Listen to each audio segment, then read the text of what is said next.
6 innings, no runs, 9 strikeouts. Another huge crowd of Strasburg supporters on hand tonight to see the Nats host the Astros.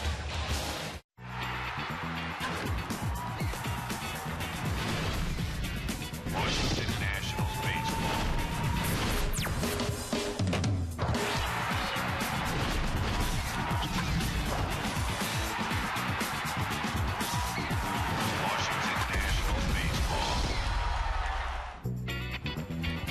The number 37 is the top number in our nation's capital tonight.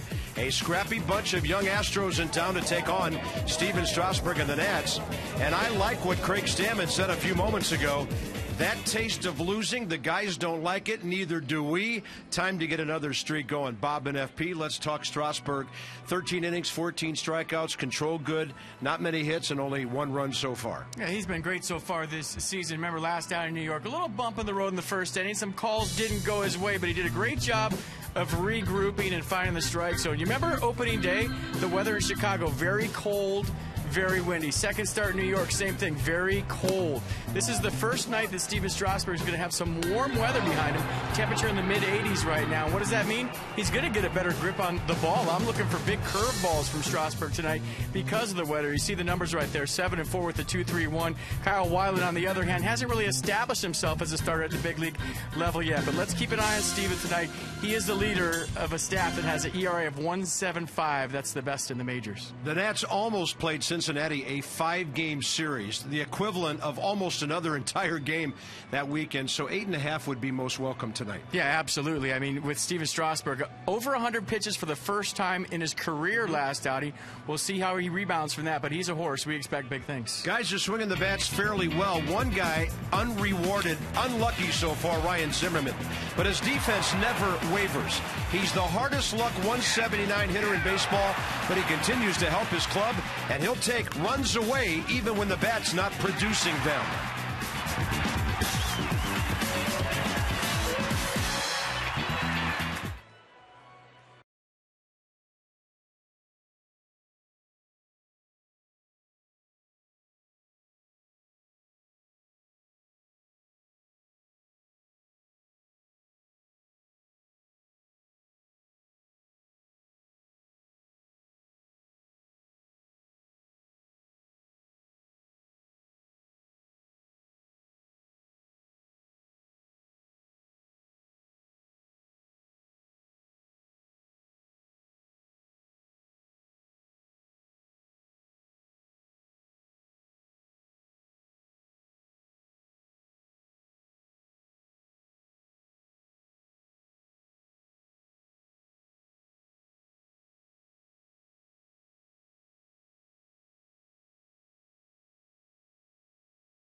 Jeep.com to learn more.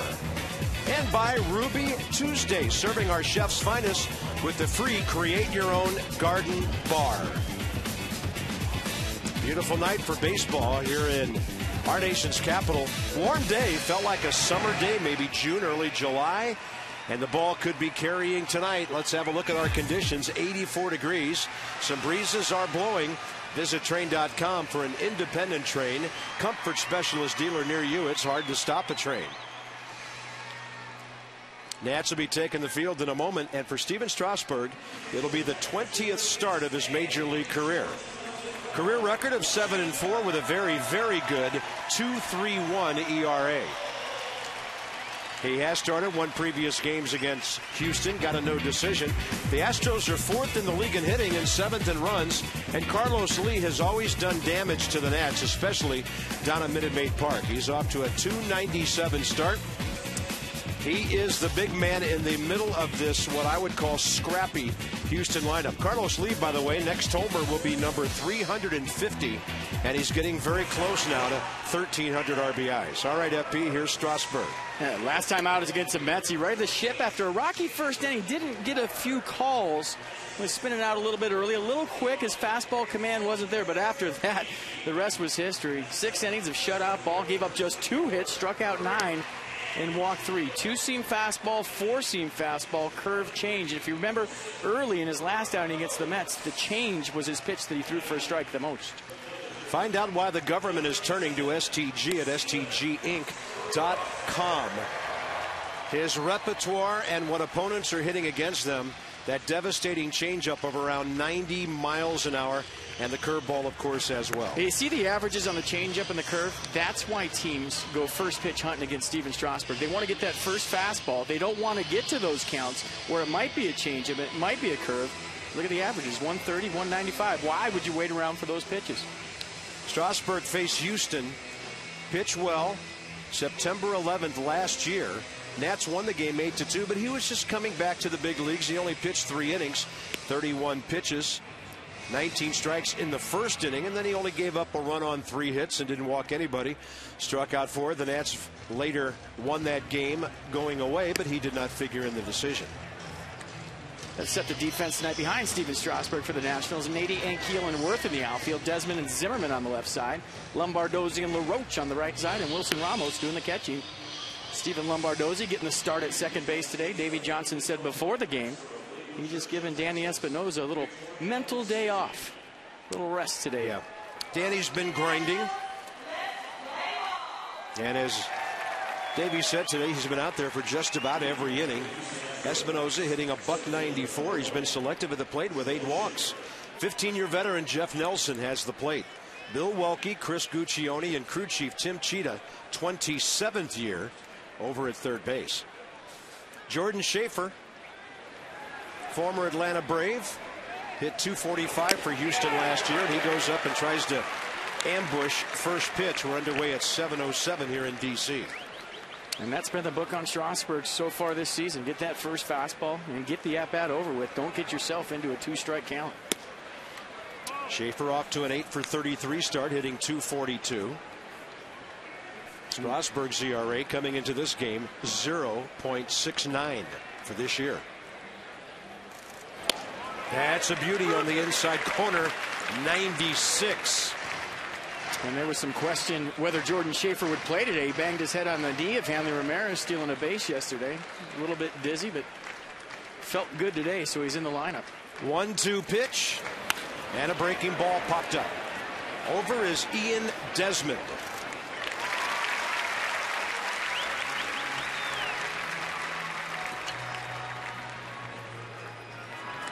And Strasburg pitching more to contact, of course, than he did before the injury a couple of years ago. Doesn't need strikeouts to impress us. All the Nats care about getting outs. Quicker the better. And now he faces former Boston Red Sox player Jed Lowry, who came over with tonight's starter Kyle Weiland from the Red Sox in a trade for reliever Mark Melancon back in December. Lowry, a .252 career hitter in 4 years with the Sox. 3 for 12 with an RBI as a Houston hitter. Switch hitter, he's at 11 of those at bats from the left side.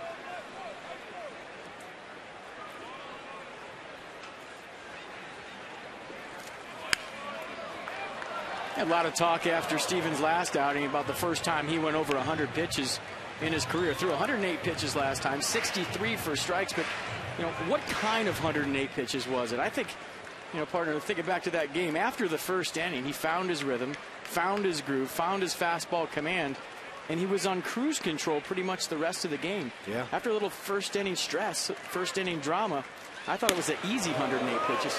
Cloudy 52-degree day it was when the Nats won that game 4-0. It took Strasburg 26 pitches to get through the first inning and 45 to get through the first two. Then he started really gelling with Jesus Flores. Wilson Ramos behind the plate tonight. Strasburg trying to paint up and in, ball 2.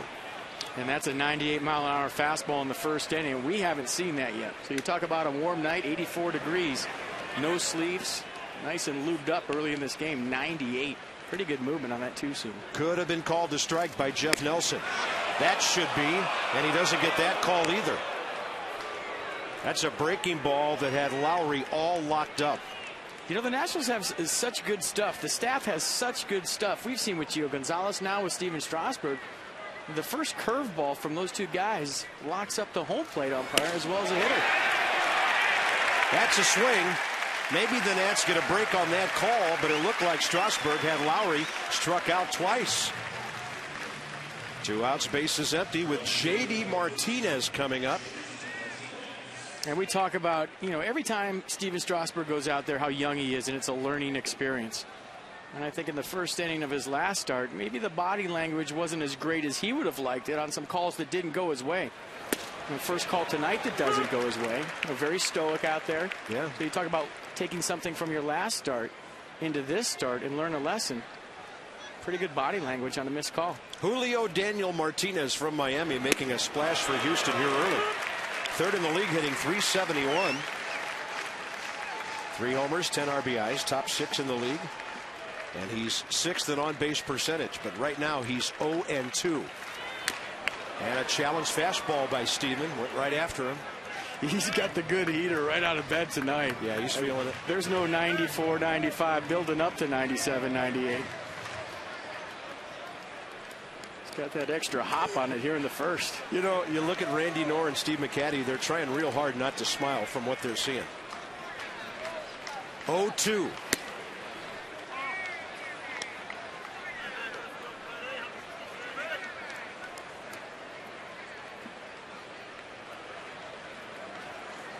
Mets just underway at Atlanta. They're a half game behind the Nationals. There's off speed, another hitter all locked up, and on a pop-up and 2 strikeouts. A very good top of the first for Steven Strasburg.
And first pitch strikes to every hitter in the top of the first inning.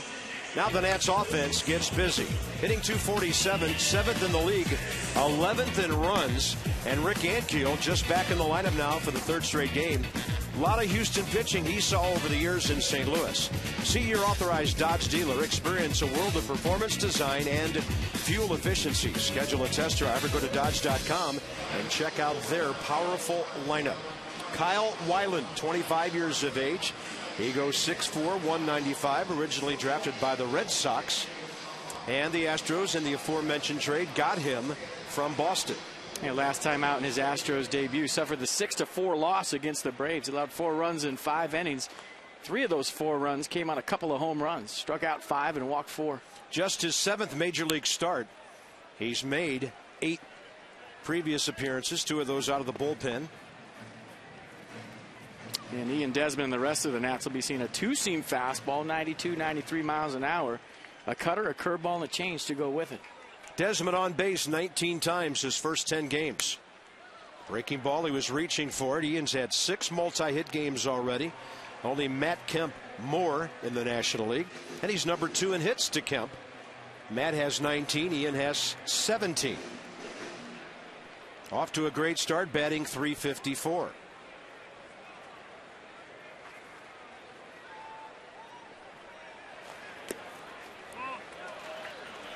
And so Ian Desmond in 3 pitches has seen almost the whole repertoire from Kyle Weiland. Fastball first pitch, cutter second pitch, curveball third pitch. And as a leadoff hitter, that's a good thing. You want to see everything early.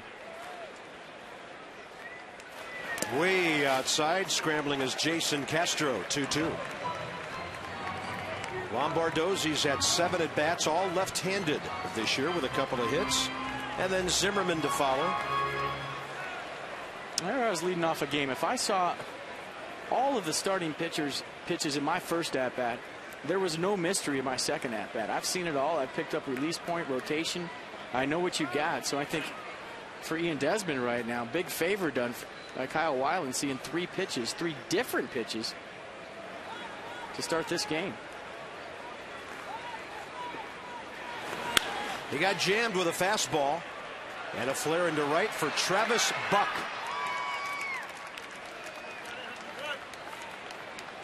Let's set the Astros defense for tonight's game. Martinez, Schaefer, and Buck in the outfield. Lowry and Johnson on the left side. Altuve and Lee on the right side. And Juan Castro doing the catching.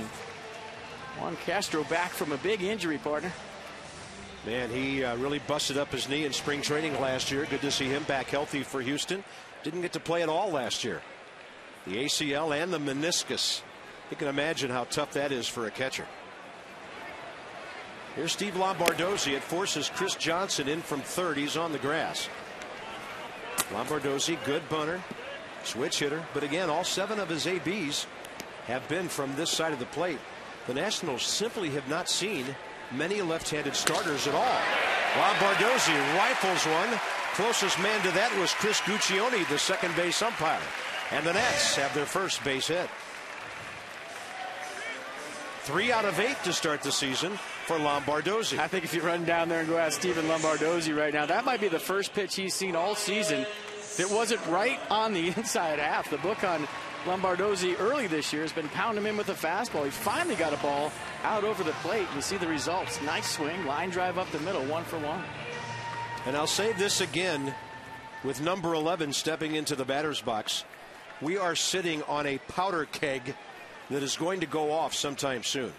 Ryan Zimmerman's 179 is one of the great crimes of the National League in the first 10 games of the season. He's been hitting the ball hard with no luck whatsoever. And Davey Johnson wants to make sure Ryan doesn't start grinding too hard, trying to do things differently. And it all started on opening day when he hit 2 home runs at Wrigley Field that the wind kept in the ballpark that Davey said would have been across Waveland Avenue. Just got to make sure you don't get outside yourself and start doing things you're not capable of.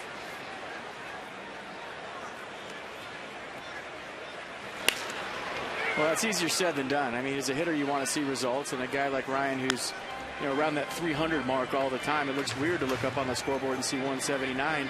And there's always a temptation for a hitter to change his approach just because there's no results. And the approach has been good so far for Ryan. He's been squaring up balls, like you said. Yeah. It's just a matter of time before they start dropping. 1 ball, 1 strike.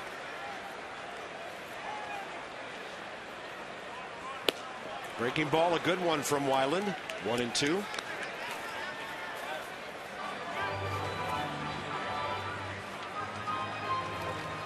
Ryan, one of those guys who loves hitting when we go to Houston. A lot of guys do at Minute Maid Park. And he's had a good career home and away against the Houston Ball Club. Nobody in the lineup tonight has ever hit against Kyle Weiland before.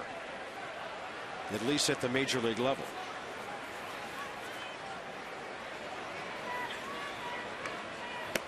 Big breaking ball for the strikeout. 2 down. Lombardozzi in the lineup tonight. Danny Espinosa gets a night off. Christina. Yeah, Bob, you know, you guys have talked about it. It was just a little bit of a mental break, like Davey Johnson called it, for Danny Espinosa. And he said, you know what, he's not alone. The next one up might be Ryan Zimmerman. Like you guys said, he might be pushing it too hard, doing too much. And Davey Johnson said, as a manager, it's my job to break that, spell that in. And sometimes that they're in. And sometimes it's just a matter of getting a mental day off. Also, it was about today getting more at-bats for Steve Lombardozzi. And so far, you know, he did good in his first one. So we'll see what's to come. Well, Davey did add, right after saying that if he sits Zimmerman for a game, it'll probably be on the road. He knows people come to this ballpark to see Ryan play. Ground ball handled by Jose Altuve. LaRoche gone, so are the Nats. A scoreless first in Washington.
For Houston, let's check out Hollywood Casino Charlestown Races league leaders, slots, tables, and dining.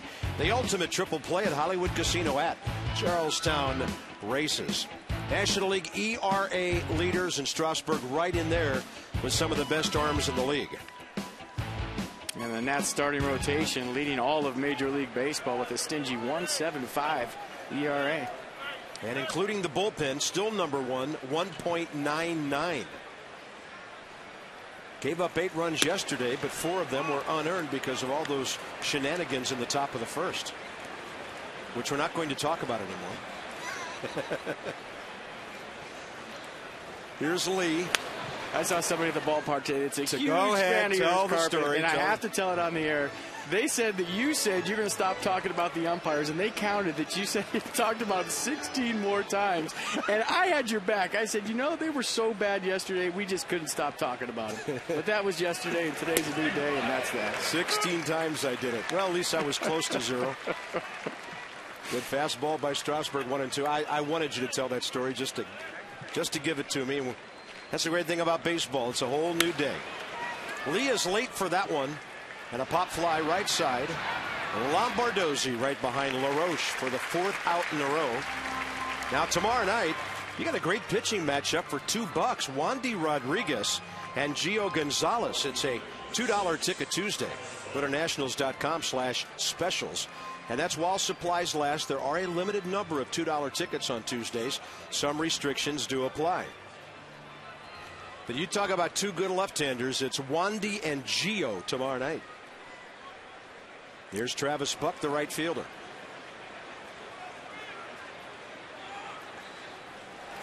Once considered a can't miss in Oakland. Travis Buck, 36th overall player, taken back in 05. He's had a lot of injuries, 5 times on the DL during his career that have really derailed him. Astros got him as a minor league free agent last November 9th.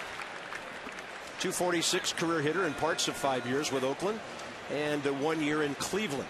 .228 for the Tribe last year. Big time player at Arizona State. Strasburg, big time arm at San Diego State. Ball 2. And Travis Buck doing a nice job for the Astros early in the season of pinch hitting, something he didn't do a whole lot of in the American League.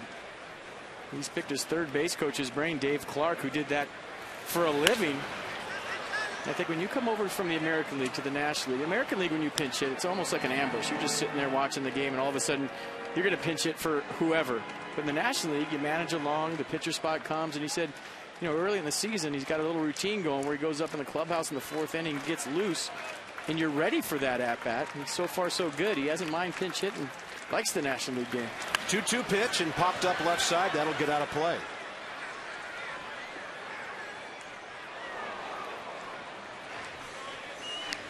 Travis Buck, 28 years of age, 6'2", 230 from Richland, Washington originally.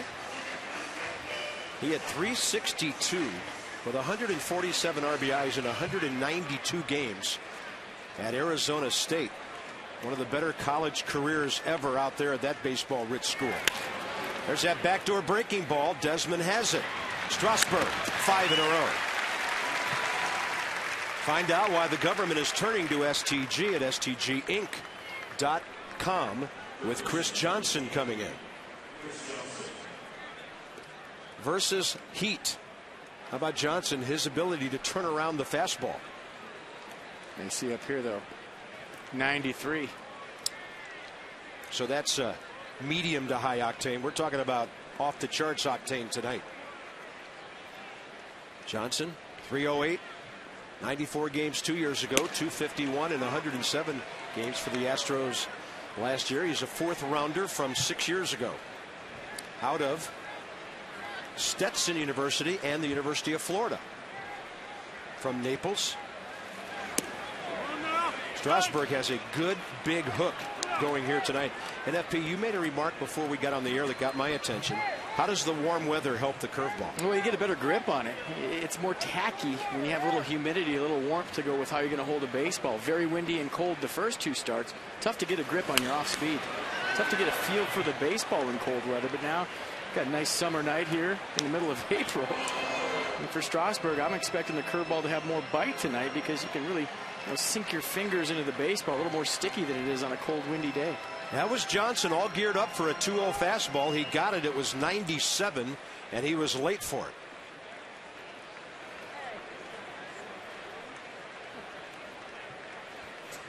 This might be the most interesting matchup of the night, these two guys. That's ball 3, way up and in. Carlos Lee matchup will be intriguing as well. But this is a guy who can hit a fastball.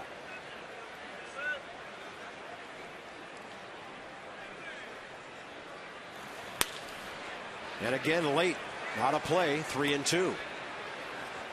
30 pitches from Steven Strasburg so far in this game, and I haven't seen a changeup yet. It's been all fastball and curveball. And that's the pitch he probably threw the most in the first 2 innings his last start.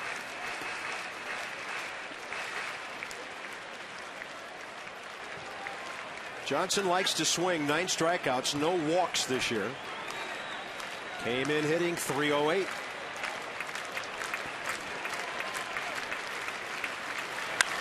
Goes up and in, jams in. That ball out to the gap, and it'll drop. Chris Johnson strong enough to fight that off for Houston's first base hit. Tough to get on top of a 98-mile-an-hour fastball, but Johnson did just that.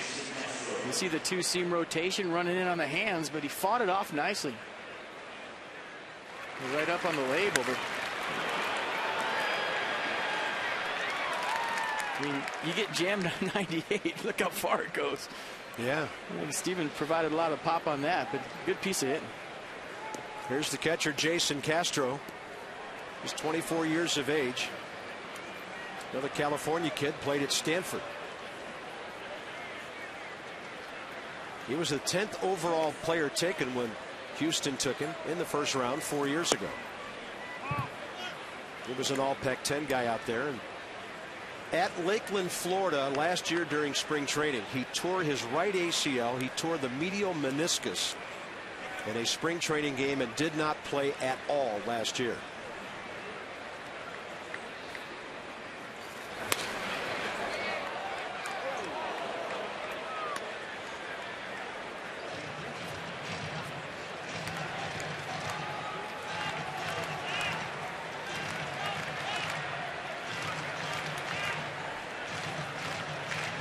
Nats were in Houston last year when Jose Altuve was called up from Double-A Corpus Christi. Little number 8 guy batting .333 right now. Houston's been a pretty good ball club so far. They've won 4, lost 5, hitting .255 as a team.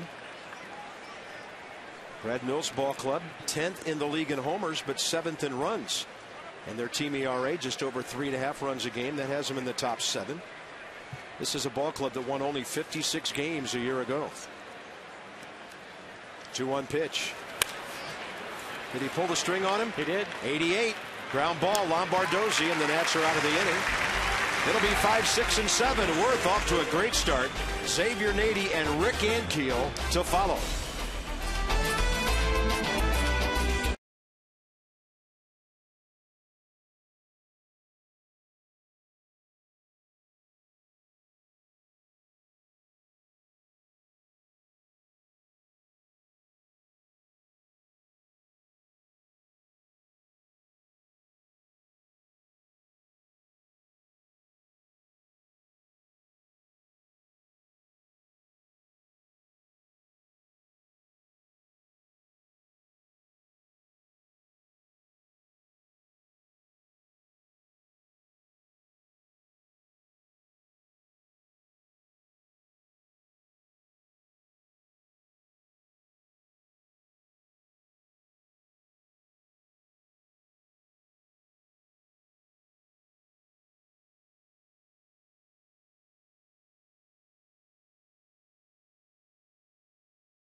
Nationals Park.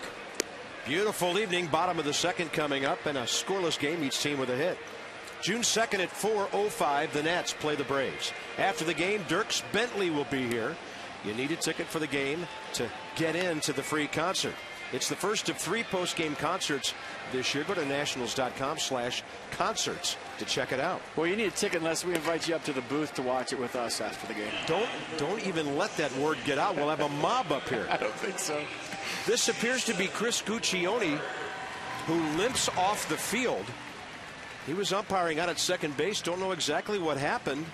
That drive by Lombardozzi back in the first inning was close to him, but didn't hit him, and we're not sure what happened. So right now, Cheetah at third, Welke at first, Jeff Nelson behind the plate. We'll see the umpires hustling around to rotate and cover for each other. 12 pitches, 8 strikes for Kyle Weiland, first inning. And Jason Worth steps in, hitting .350. Tied with Adam LaRoche, third in the league with 14 hits. Worth took a while to heat up, but he's had 5 multi-hit games already. And he's seeing the ball really well, as FP says. He's seeing it big. Good take there.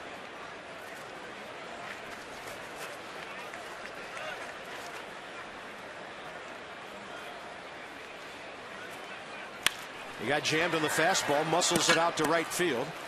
And Travis Buck there for an easy out.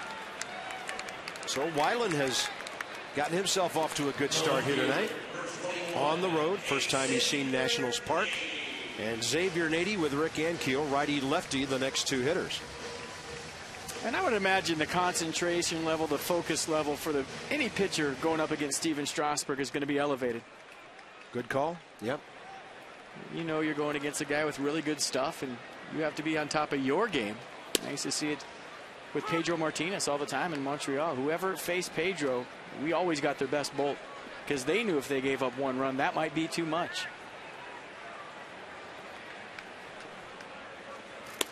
Look at that big hook. 0-2. You can see the curveball right here, a little sweeper, kinetic on the pitch track. Man, that looked like a Dave Stieb fastball from years ago in Toronto. Then he goes fastball, base hit. Nady goes the other way. That ball running in near his trademark, and Xavier strong enough to get the hit. Xavier Nady now 6 for 25. And this is textbook, keep your hands inside the ball. I talk about it all the time. You see the tailing fastball 2-seam action. Running on the inner half, and Xavier Nady beats a good pitch, pulling his hands inside the ball. It allowed him to get the barrel to the baseball. It's a sweet swing. Rick Ankiel is next. First 2 games, 1 for 8. With a double, he's made contact 7 times.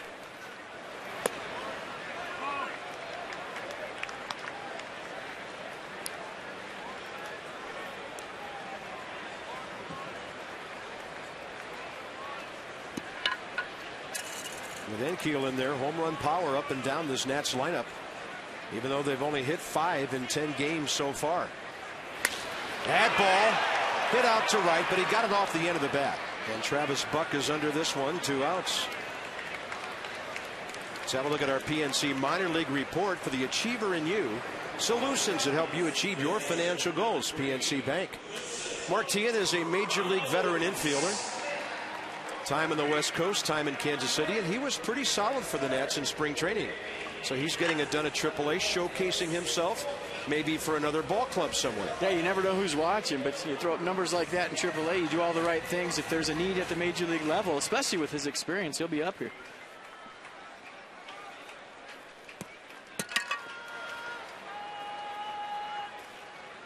Wilson Ramos. We understand that Wilson took yesterday's loss really hard and did not like it. Spent a lot of time around his locker after the game. Tough one to swallow the way that one happened yesterday. Well, this team's not used to losing, and they don't want to lose, and they expect to win every night. You like that, don't you? Absolutely. As a team, as a franchise, you get to a point where, you know, you're hoping to win, and then you graduate to the next level. To every time you take the field, you expect to win the baseball game. And if you don't, it's a punch to the gut. And I think yesterday, after coming back down 5-0 to tie that game 5-5, you don't want guys chirping and laughing in the clubhouse, and that's exactly what you want. 0-2 quickly. Ramos goes the other way, hits it well, but right at Travis Buck. So Strasburg will lead off next inning, and through 2. Pretty good pitching matchup on the banks of the Anacostia on a beautiful Monday night.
Time here in Washington.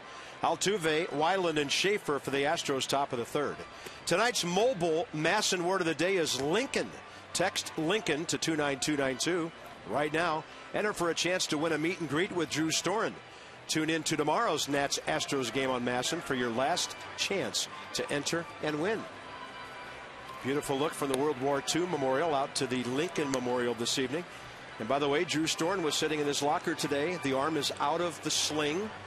He's doing some resistance type exercises and feeling really, really good. Probably 5 weeks or so before he picks up a baseball and does any throwing, but he's on the way.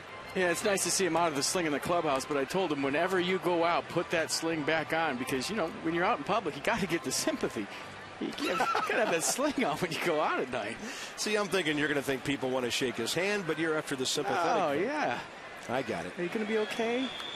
And he is, and we can't wait till he gets back. Yeah, he's got a great attitude about the whole thing.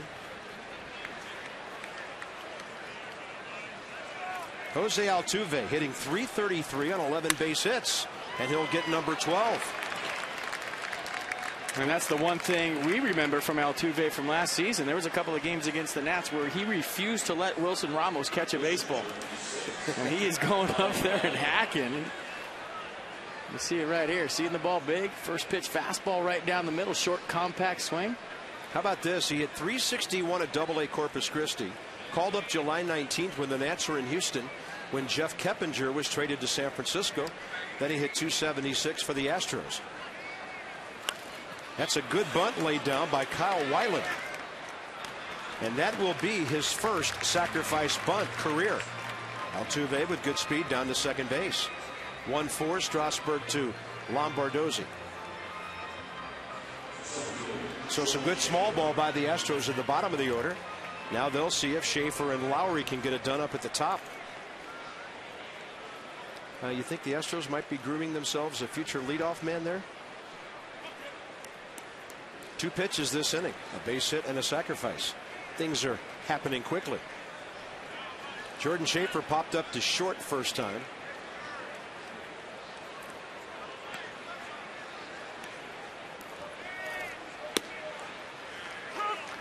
A nice get me over curveball to steal strike one. Schaefer's the player traded from Atlanta to Houston in the Michael Bourne deal back on July 31st of last year. He was hitting .240 for the Braves, .204 the year before that. Braves are kind of grooming this guy as a leadoff hitter and center fielder. Then he hit .245 after coming over to Houston after a brief stop in Oklahoma City, their AAA.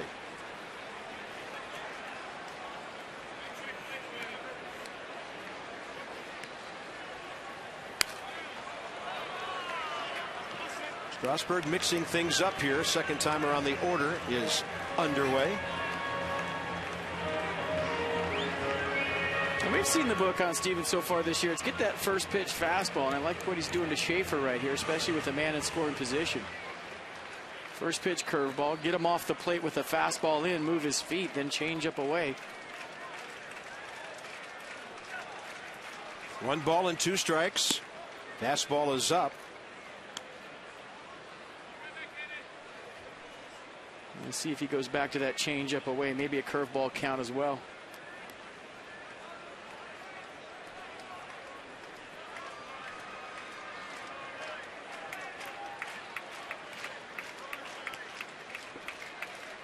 There it is. Big breaker right in there, and Jordan Schaefer freezes. Strikeout number 3. Yeah, I got a good feel for the curveball so far this game, and we thought he would with the warm temperature tonight. Good grip on the baseball, and that's probably the biggest his curveball has been this year. He had a tiny curveball opening day, but it was very effective. The curveball at times against the Mets was very good, but look how much break that pitch has. And did you see Wilson Ramos blink right there? I mean, with that Expo, it looks like your eyes are closed when you're catching the ball, and that was merely a blink. I like that replay, the way the ball just seemingly pops out of the top of Strasburg's hands on that curveball grip.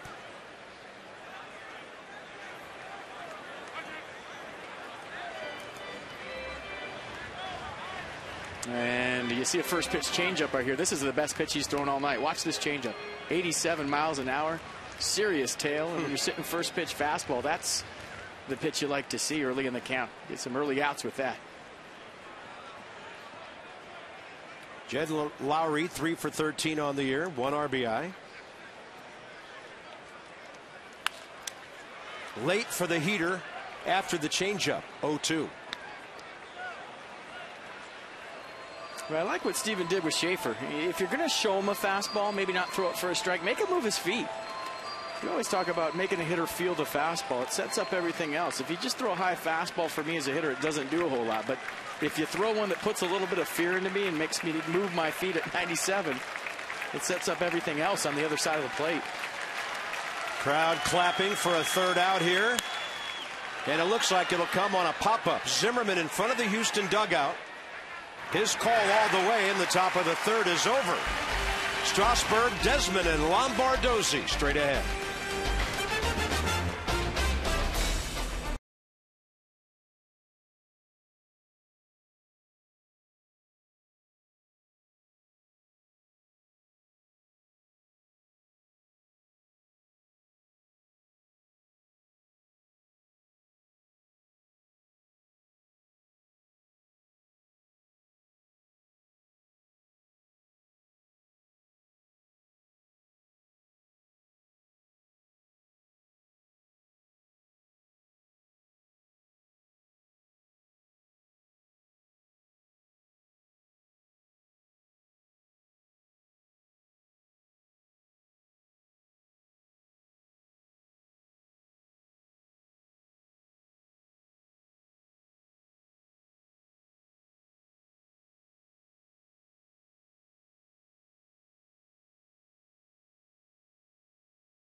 .30 is a big league hitter.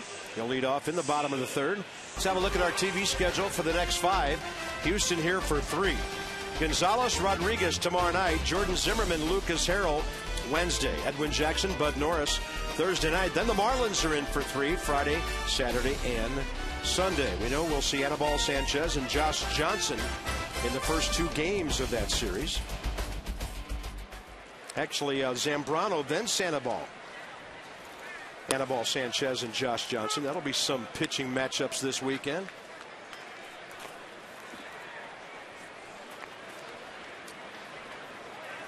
Strasburg 0 for 4 as a hitter this year. Hits it hard. Line drive right at Altuve.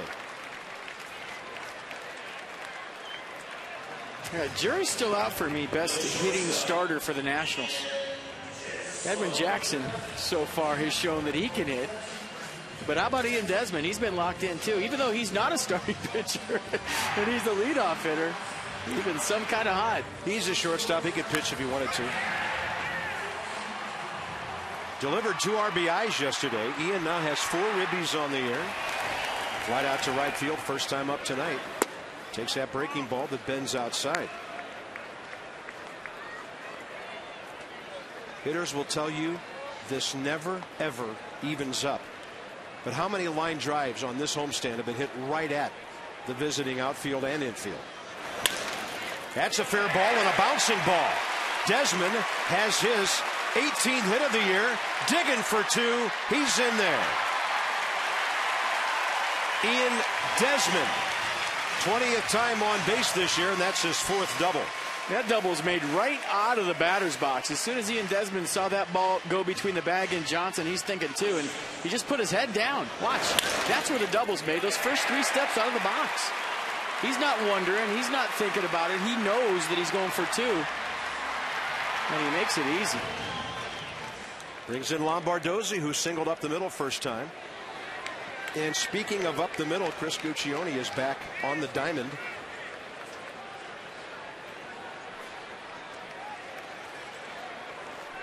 So we have all 4 umpires back. When the clubhouse, tape an aspirin to his leg, and he's ready to rock and roll. Looks to me like they might have moved him over to first base and swapped with Bill Welke. A lot less moving around at first. Second base umpire get out into the gaps to watch some plays, check out outfield catches. So it looks like Guccione's going to first for now.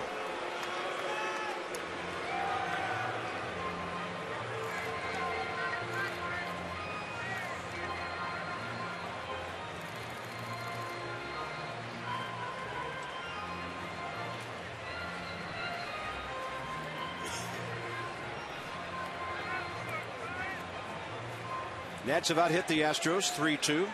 No score, bottom 3.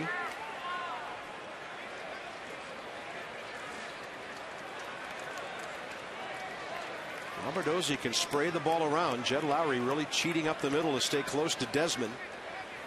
A lot of hitting room on the left side if Lombardozzi would go that way. And a lot of room up the middle as Jose Altuve, the second baseman, plays in what Ray Knight would call a rank pull position. Way off that back.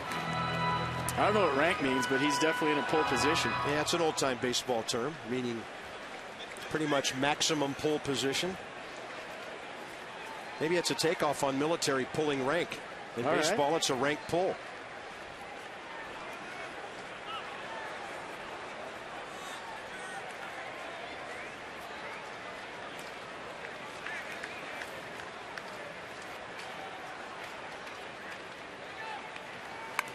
Lombardozzi bunting for a base hit.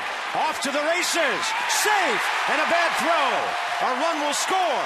Lombardozzi to second base. Nationals lead 1-0.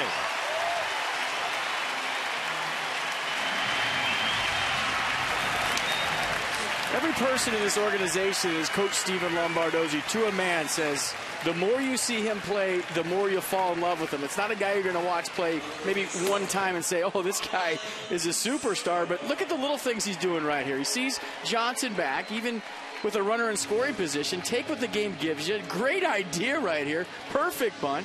And it ends up scoring Desmond from second base and gets him into scoring position.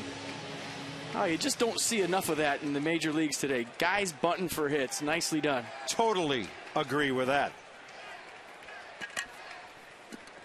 Here's Zimmerman.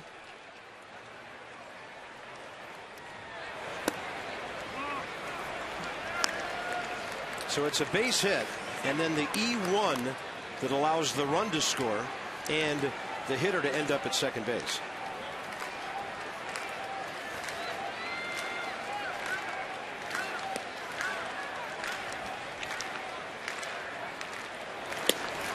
Ryan looks at a fastball in there, 1-1. So important when you got your big guy on the mound to score first.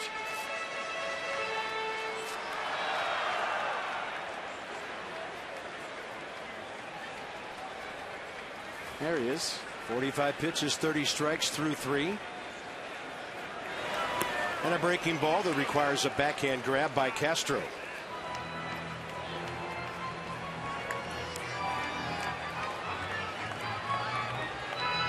That's good baseball. Hustle double, base hit, bunt, scores the guy.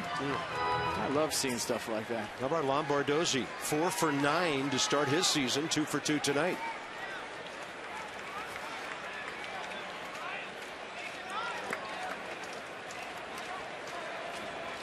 Two-one to Zimmerman.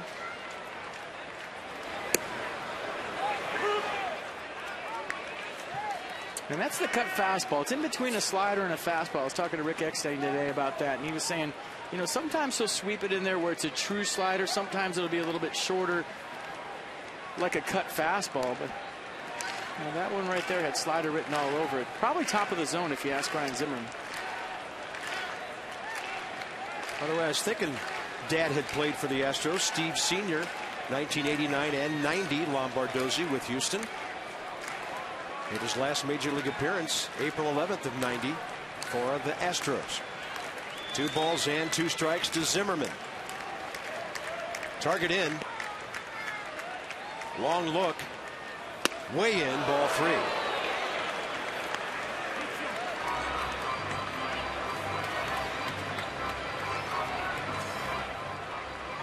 Brad Mills has his ball club playing some pretty solid baseball. 3-3 at home, 1-2 on the road so far. They haven't played a team from the Central yet. The Nats could get them scouting reports on most of the division right now. Well, it's the last time Nats fans are going to get to see the Astros here in D.C. as a National League team. True. Fastball up, and Ryan Zimmerman takes the walk. Zimmerman came in 7th in the league with 7, now 8 bases on balls.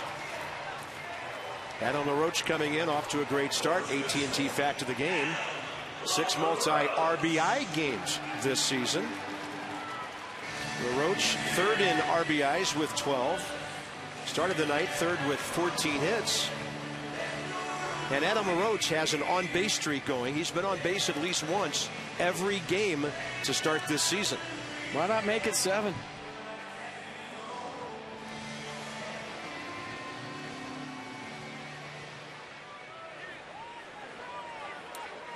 Roach and Worth going very well right now in the 4-5 spots.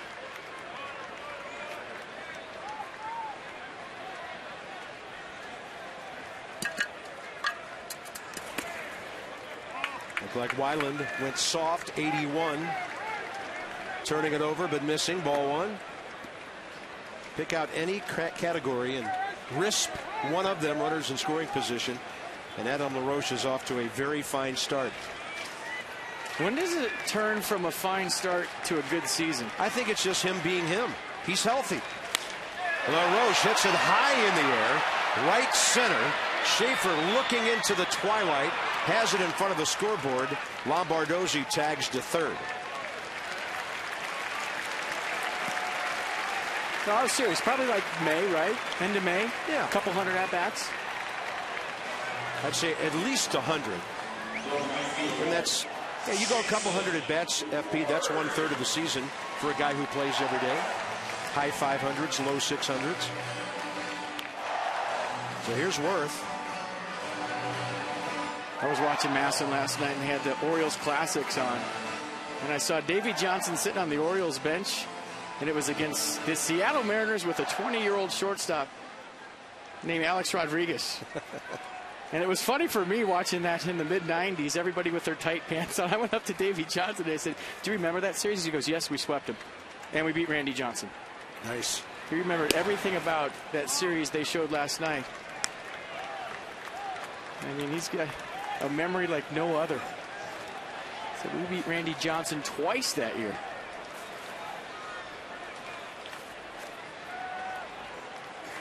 LaRoche flies and moves the runner, so Worth has a chance for his 6th RBI of the year. That'll be a fastball just off the corner, 2-0. By the way, Jason Worth is on a 7-game hitting streak right now. Lombardozzi at 3rd and Zimmerman at 1st.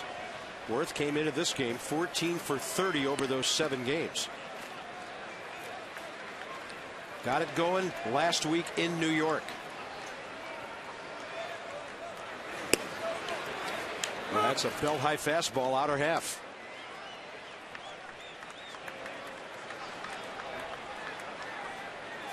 If the inning continues, Xavier Nady, who already has a hit tonight.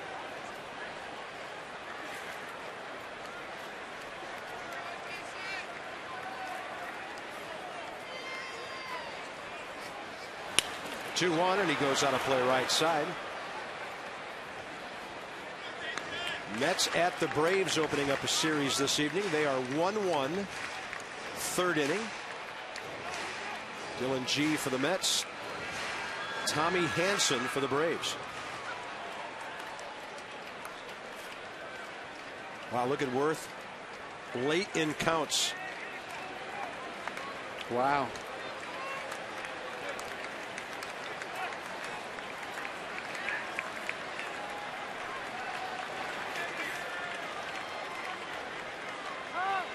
And there's been some big hits with 2 strikes. And the walk-off knock the other night with 2 strikes.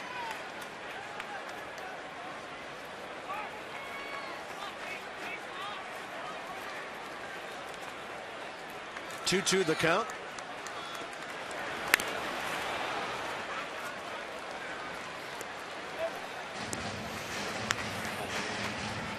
Al Weiland is 25 years of age. He's from Albuquerque, lives in Austin, Texas now.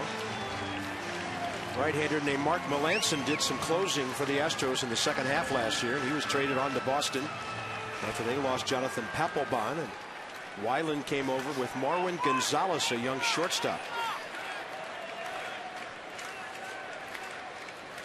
2-2 pitch. Ooh, Worth waiting for a breaking ball there. Well, he stayed on that nice. I mean, that's a curveball that was right at him. Stayed in there, fouled it off, got himself another chance.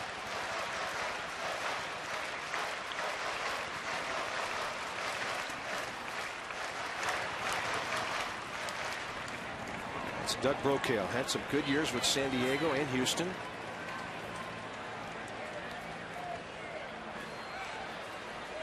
By the way, it was Jed Lowry who came over in that deal from Boston.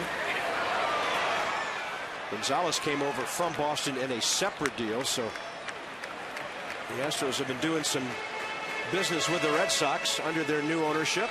Night falling here, 8 o'clock hour, Nationals Park. Bob FP and Christina with you here on Masson. A double by Desmond. A Lombardozzi bunt hit, an error by Kyle Weiland. Have the Nats 1 run, and now a walk by Zimmerman, another runner. And a 2-2 to Worth. Waits for the breaking ball and just pops it out into center. Jordan Shea for the grab. The Nats pick up a run, an unearned run. And this one goes to the fourth. 1-0 Strasburg and the Nats.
The fourth inning, Martinez, Lee, and Buck for Houston. Nats on top by a run. Visit AFCEA.org, the Association for IT Pros. Christina with our sideline report. Good evening. Good evening, Bob. You know, with such a great starting rotation for the Nationals this season, I caught up with Wilson Ramos to ask him what it's been like working with these guys. And he said he's gained a lot of confidence so far, calling games, and these guys aren't shaking him off a lot. He said he's a lot more comfortable behind the plate this season. He learned a lot from Pudge last year and is putting it to use. He said he's really developed that communication of talking to a pitcher before a game, seeing where his head's at, and calling the game depending on that. He said with Steven Strasburg, it's actually been a work in progress because Steven doesn't talk a lot. And Wilson said, I'm kind of quiet myself, but you know what? His nickname is Buffalo. I'm not sure if you guys have heard that before. I just found that out. So, I mean, he's quiet, but his name's Buffalo. I mean, there's something to that. He told me he likes it a lot, though. Wow. Tatunka. I mean, he's probably pumped, Christina, that you threw that on the air. Nice. Breaking ball, and that was foul off the bat of J.D. Martinez, who might have been guessing first pitch breaker. Well, they don't need to talk. They can use sign language. Wilson Ramos done a great job this year, I think, so far, of keeping the tempo of the game going. That's one job the catcher has, I feel, often gets overlooked. If a game is moving slow, I feel like the responsibility is right on the catcher. You got to put down the right signs. If your pitcher likes him, you get in sync, and then the game flows. And with this starting rotation being so good so early in the season, you get in the same page. And Ross Detweiler starting New York with Wilson Ramos. He shook him off twice. Jesus Flores has done a great job of coaching guys up in the course of the game. That is a nasty curveball. I've talked to a few relievers on the staff that have said Jesus Flores goes out there and tells them mechanical stuff in the middle of the game, maybe if they're tipping pitches, all kinds of good stuff. So you got two catchers that care about their defense, and when you have a staff like this, very, very important, and it's not overrated. 80 miles an hour on the Nissan pitch track there a moment ago, and an unhittable, unreachable curveball. Sale limited event at Nissan. Save on your new Nissan. Visit choosenissan.com or go to your local dealer. As Carlos Lee popped up to Lombardozzi at second base, short right field, first time up.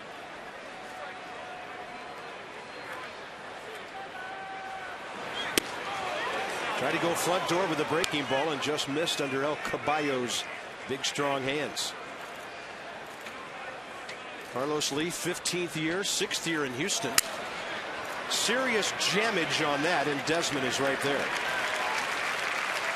So since the Altuve base hit, Strasburg goes to work and retires the next 5. Take the Nats with you this season. MLB.tv, every out-of-market game live online and on your favorite device, HD quality. Visit nationals.com for more details and to order MLB.tv, baseball everywhere. Travis Buck, the hitter, bounced out to Desmond first time.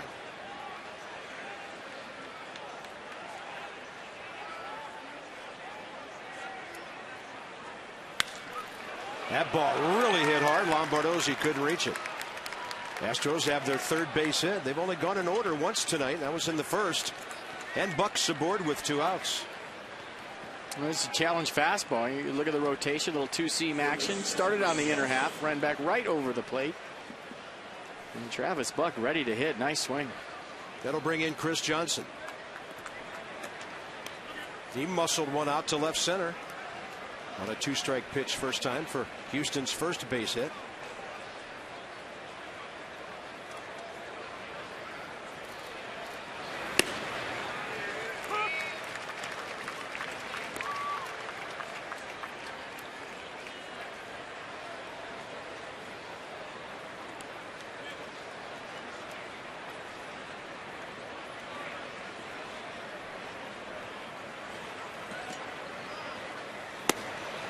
Outside 1-1.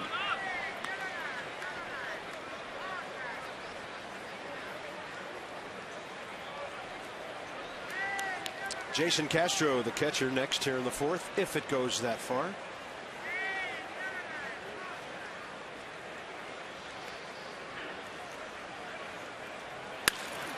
Strasburg took a little bit off. That ball's hit well.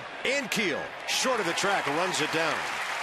3 hits for Houston, 3 runners stranded, and the Nats on top by 1.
And some small balls so far in this one.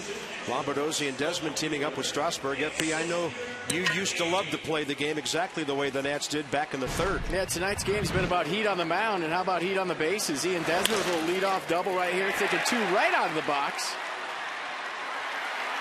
And how about Lombardozzi using his head, seeing the third baseman back, laying down a sweet bunt. Throw goes wild, Desmond scores, and that's where we stand, 1-0.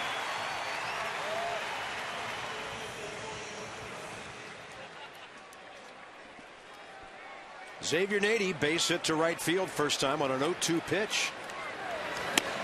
Outside corner. 45 pitches, 30 strikes by Weiland through the first 3 innings. Pitch count identical to Strasburg's. The line, not quite. Well, getting back to that Lombardozzi bunt, sometimes the only time as a bunter you have an opportunity to bunt is with a runner on second and 1 out. Some people think that's not a good play, but you know, when you're used to having a guy breathing down your throat at third base all the time and you're a bunter, you know, sometimes there's an opportunity there. And the worst thing that can happen when you lay down that bunt is you got to run around third, 2 outs. But the best thing that can happen is you have first and third, 1 out for your third hitter coming up. Yeah. And I think that's what Lombardozzi was thinking. You know, if I lay down a bunt right here and all goes well, it's first and third for Zim. And, you know, he got the bonus plan with the throw going down the right field line, scored a run. But they take the bunt away a lot of times, but when there's an opportunity, you have to take advantage. Here's Rick Ankiel, who flied to right his first time. He gets jammed and pops it up on the infield. Shortstop, Lowry the call. 2 outs. 4 consecutive fly balls in easy fashion for Weiland since he walked Zimmerman. And here at Nationals Park, lights have taken full effect. We are well beyond twilight time now. In the bottom of the 4th inning here on the 16th of April. You folks know what tomorrow is, don't you? Gio Gonzalez and Wandy Rodriguez. Oh, yeah, taxes. Taxes due tomorrow. Well, we just skipped spring and went right into summer. No kidding. There's Gio, who was brilliant in the home opener here last Thursday. Most deserving of a win. Nats lost the lead, but won the game. I accused him in the clubhouse today of setting you and I up on this whole hitting thing. He said, no, I didn't set you guys up. I'm not a good hitter. So, yeah, you're going to say that when you're like 4 for your first 10. Still laughing about him approaching first base the other day, looking into the dugout and smiling from ear to ear. And I was right, too. When Chad Tracy pinch hit for him the other day, he was telling Davey Johnson he still wanted to hit. And I said, I bet you if you go down there and ask Gio Gonzalez right now, he's telling Davey Johnson he wants to lead this inning off.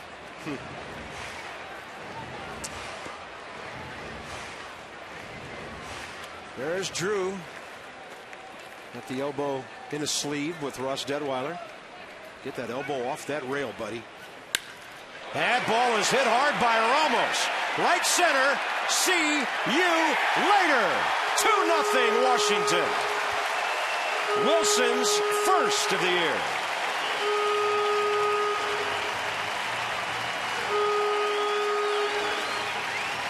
Remember how hard he hit it first time up tonight. A line drive right at Buck in right field. Well, when that ball comes off his bat, it just makes a different sound. And you knew right when he squared that baseball up that it was heading for the seats. Nice swing, getting his hands inside the baseball. A ball down and away, a little extension right there. Let's listen to what it sounded like. Ooh. Yeah, that's horrible. And that's the way it is in BP, too. Every day when that guy hits, his bat's probably a little bit louder than everybody else's. 17th career home run. And Strasburg a base hit as the bat barrel went flying over the third base dugout into the seats. Everybody appears to be okay. And Steven Strasburg is now 1 for 6 this year and 2 for 32 career. And remember his first at bat. He lined out hard to second. Bat died a hero. Let's watch the shards fly all over the place. Right down on the label. You see the fracture right there. And he will take 1 million of those. And that bat went flying right over the dugout. Everybody okay down there. 2 out lightning by the very bottom of the batting order. And here's Desmond. Lee will play close but behind. And now retreat at first base. He was right behind Strasburg. He'll come up to tap the glove a couple of times, let Steven know he's there, and then retreat so he could cut off a possible extra base hit.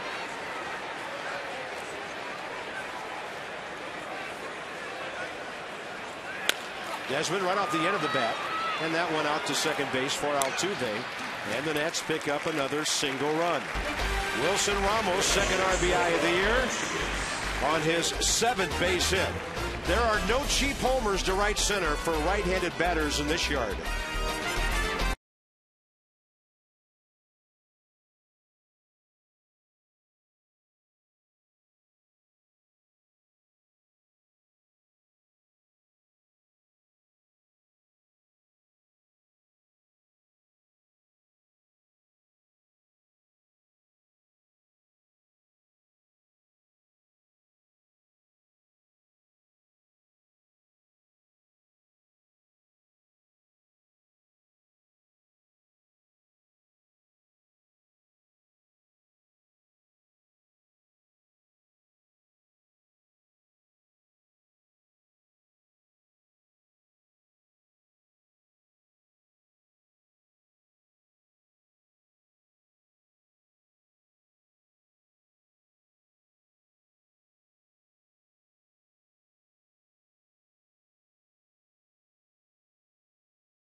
On Masson, brought to you by AT&T, the nation's largest 4G network. AT&T, rethink possible.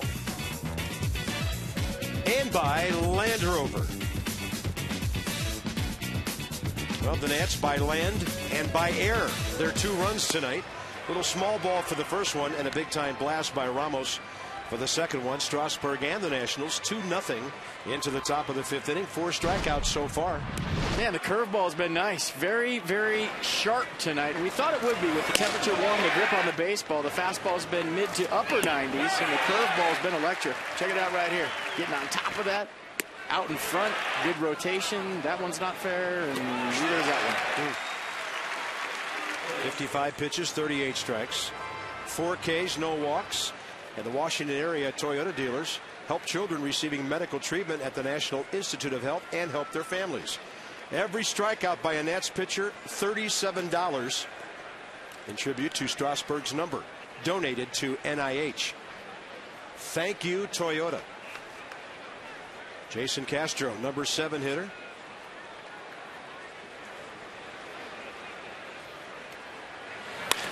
Pulls it. That's a vacuum cleaner for ground balls over there. LaRoche as smooth as it gets to Strasburg for the first out. All right, let's see what Jose Altuve has in store this time. He's swinging. He's not a number 8 hitter who's trying to work the count in front of the pitcher, is he? Nope. He got a first pitch fastball last time, lined it up the middle. Let's see if Steven decides to throw him a fastball here or go somewhere else. Nice fastball off the plate and up around the hands would look good, just to move him around a little bit. Let's see if he goes off speed. Curveball coming. Yeah, swing at that. Wow. Nissan pitch track. You know, the nice thing about Strasburg, he has the ability to throw this curveball off the plate or throw the nasty one with 2 strikes, but he can also throttle back early in the count like the first 2 pitches and throw it for a strike. That one just missed down, but you know, a lot of times, especially with guys like Gio Gonzalez, his curveball is more of an out pitch. I think early in the count he might have some trouble throwing it for a strike to steal a strike. On a pitch up, and Desmond has it. Altuve with another great swing, and Ian Desmond, a third base type reaction play to his left.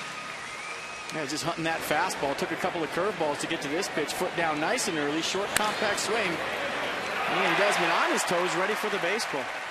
I tell you, this is the most dangerous 5'5", 170-pound hitter I've seen this year. That kid's fun to watch. Here's Weiland, the pitcher. Sacrifice first time, first of his career. And a Strasburg fastball in there.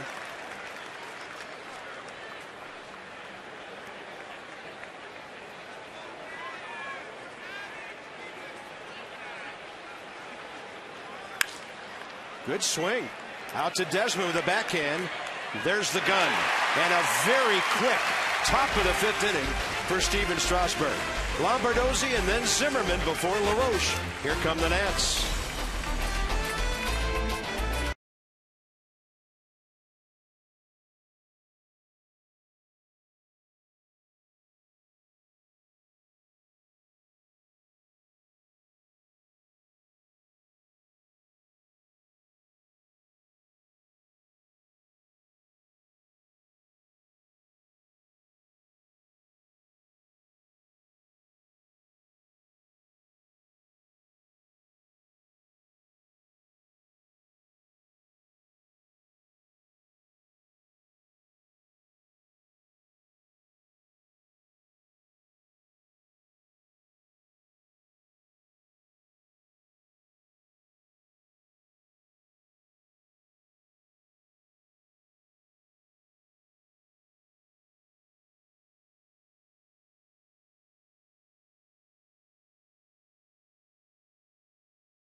George and Abe, something happened in the right field corner.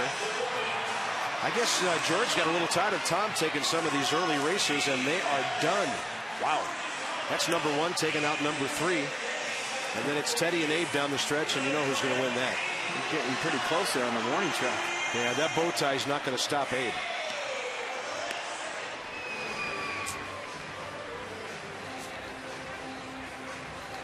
Presidents in baseball jerseys and bow ties. And here's Lombardozzi, 2 for 2 tonight.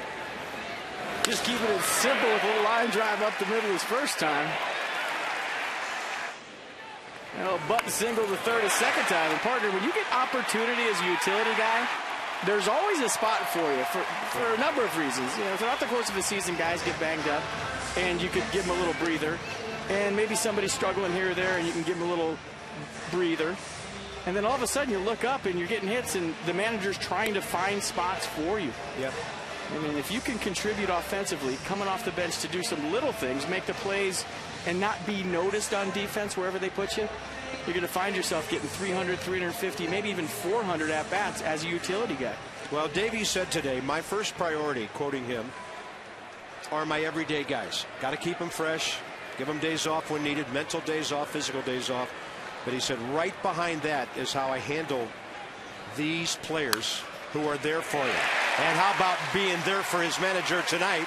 Lombardozzi 3 for 3, and he's batting .500 now on 10 at-bats. Great stuff. Taking advantage of opportunity. You get your day in the sun, you got to shine. And for Steve Lombardozzi tonight, nice job. 3 for 3 on base all 3 times, obviously.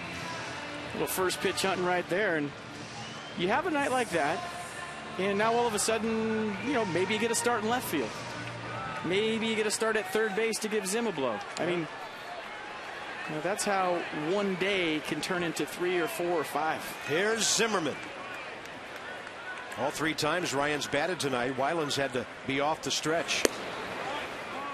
Outside.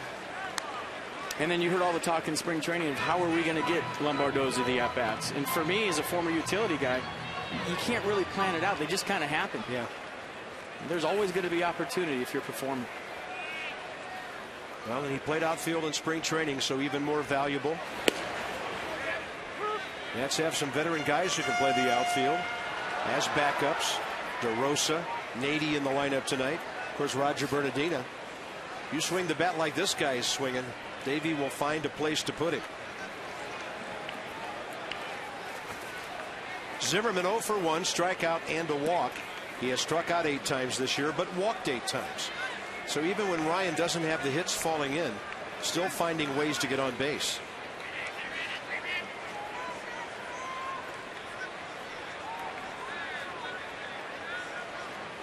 Weiland seems at the moment obsessed with Lombardozzi. Long look. On a 1-1 count, he'll miss. And now there's a good hit and run possibility out there. And FP and I talked about a lot this year and last. You got a guy looking for hits. Starting a runner sometimes opens up some great things for him. Well, it takes the mystery out of the at-bat. You have the manager telling you you have to swing on this pitch. I used to like it when I wasn't getting hits. Tell me I'm swinging. I don't have to think about it. Runner is holding. Zimmerman hits it up the middle. And that will be a 4-6-3 double play.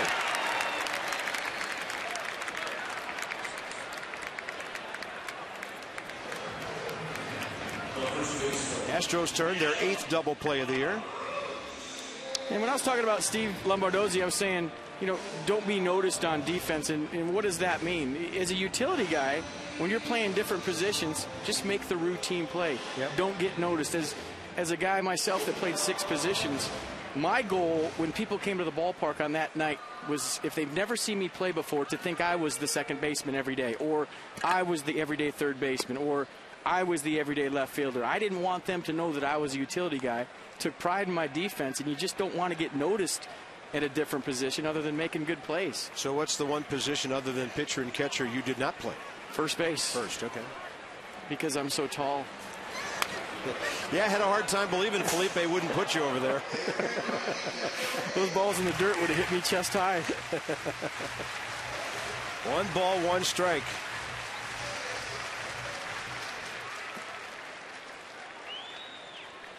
Well, you're doing okay for a guy who never had a first baseman's mitt. Or if he had one, didn't get to use it. Didn't get to use it. Outside to Adam LaRoche, 0 for 2 tonight. Ground ball to second, fly ball to center. Nats have out hit the Astros 7-3. They've stranded 5 base runners. And now they've lost 1 on the double play.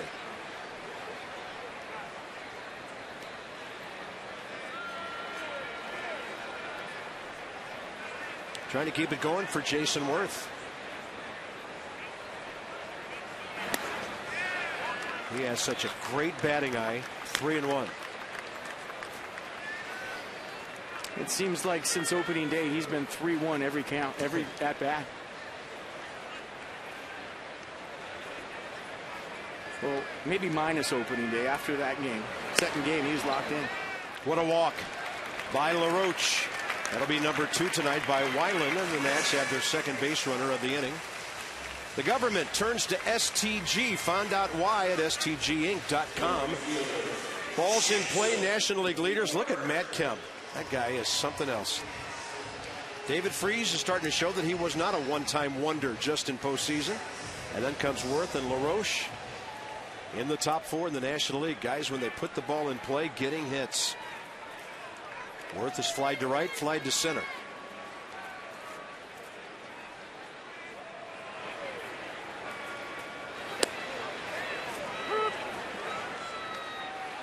Well, even with yesterday's loss, the Nationals have won 5 of their last 6. They've won 7 of their first 10.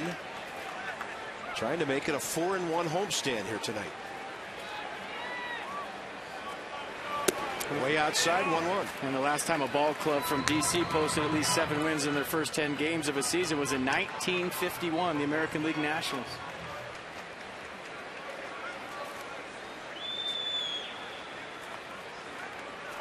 Carp, you were doing games for that, weren't you? Johnny Holiday and I were working together. He was my mentor.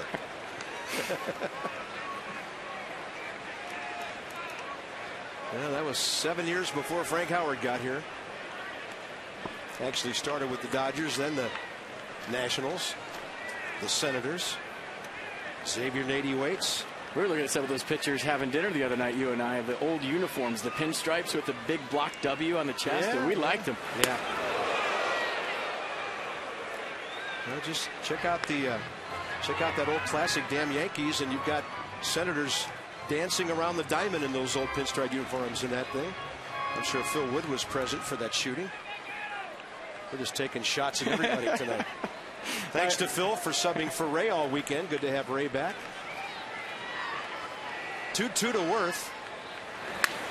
Look out. I mean, right over Rick Eckstein's head and into the first or second row behind the dugout. Look at Rick with his head turned sideways. Well, that's his hat. It looks like everybody's okay, and they got a souvenir on top of it. Wow. Please, when you come to the ball game and you're seated down by the dugouts and the hitter's on the opposite side from you, please do not get involved in conversations to take your eyes off the field. And wear a glove. Yeah. Bring your picker to the ball game. Might save your life. Scary.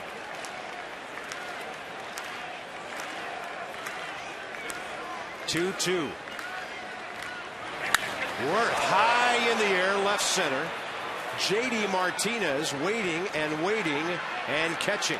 And the Nats are done in the fifth. Put the leadoff man on, then a walk. Head on to the sixth inning in a 2-0 game.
Brought to you by Blimpie, America's sub shop, and by BMW, the ultimate driving machine. What a night, and Mr. Lincoln presiding over a beautiful Monday evening here in mid-April. On to the top of the sixth, top of the order for the Astros. They've been stopped on 3 hits. Chris Johnson, base hit in the second. Jose Altuve, leadoff hit in the third. The only time they've had their leadoff man on. And then Travis Buck a single, 2 outs in the fourth. And a sac bunt to throw in for the pitcher Weiland back there in the third. They had Altuve at first base, nobody out. Second base with 1 out. And Strasburg struck out Schaefer and popped up Jed Lowry. And he faces Jordan Schaefer here for the third time. Yeah, third time around for the Astros. And they've pretty much all seen everything that Steven Strasburg has. Still 1-1 Mets at Atlanta. They're in the top of the sixth. And later tonight, the Phillies throw Roy Halladay at the Giants. How about that? Halladay and Lincecum at 10:15 Eastern tonight out in San Francisco. Well, that's got to be the marquee matchup of the day for sure. Phillies off to a 4-5 start. That ball's well hit. And Jordan Schaefer has Houston's 4th base hit. This ball game is far from over or in the bag. Nationals have stranded a runner at least in every inning and 6 in the game, and they've left a lot of runners aboard on this homestand. Davey Johnson still waiting for the offense to come around. And, you know, FP, you can cover it up for a while, but when you're without a guy like Michael Morse, who had such a monster year last year, for a couple of weeks, a few things start popping up here and there that show you how much you really miss him. Oh, you obviously miss a guy with 30-plus home runs and almost 100 RBIs that hit 300. That goes without saying.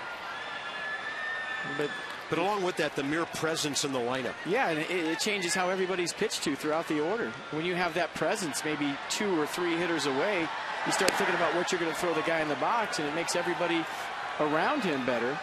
But all that being said, I mean, it is what it is. You're dealt the hand you're dealt with, and you got to deal with it. And I think for the Nationals, early in the season, they have to be really aware of doing the little things offensively to score runs. Moving runners along, picking guys up third, less than 2 outs, getting all the little things done on offense to score some runs. So the staff, maybe even early too, so the staff can relax and do what they do best, just pound the strike zone and get guys out. 1-0 to Lowry. He pulls it. LaRoche can't get it. Schaefer makes the turn, heads for third, and Houston has a corner situation with nobody out.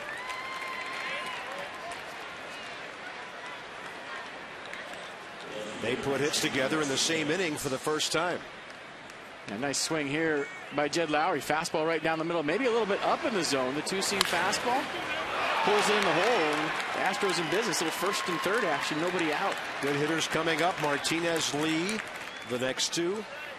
J.D. Martinez leads the Astros with 10 RBIs. And this is Carlos where Lee has 9, pardon me. Excuse me, partner. This is where if you're Strasburg, you got to go to your strikeout stuff right away. And there's a good example. 79 dropping in there. Kinetic North America on the pitch track. Well, this could have been Kinetic North America and South America with the way that curveball broke. Kinetic North America providing world-class technology and responsive solutions to our government customers. He has struck out J.D. Martinez twice and now in a position to do it again.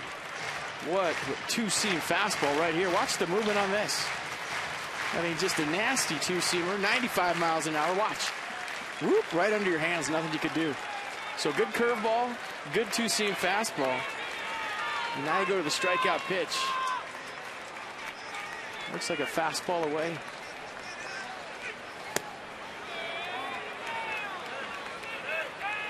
And easier said than done, but if you can go with that two-seam fastball under his hands again, you got him.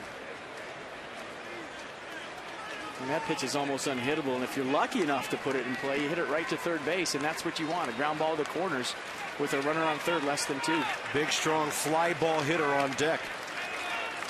And a 1-2, that's a breaking ball outside. Good block by Ramos.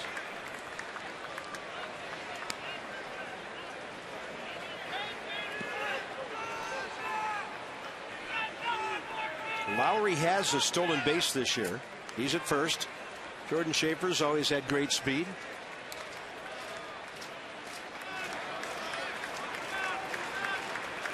Runner at first inching off to a pretty good lead. 2-2 pitch. He's holding. Front door, it just missed. And if it was anything, a hair inside, but a pretty good curveball right here in a 2-2 count for Strasburg. Just a hair in. Jeff Nelson's had what I would call a pretty solid night behind the plate. No beefs at all by either team with the umpire. 3-2 now. Fastball up, a challenge heater, 97. And up by 2, he'd take 2 outs for a run right here. He turned a double play, nobody on, 2 outs, give up a run. Strasburg will take it.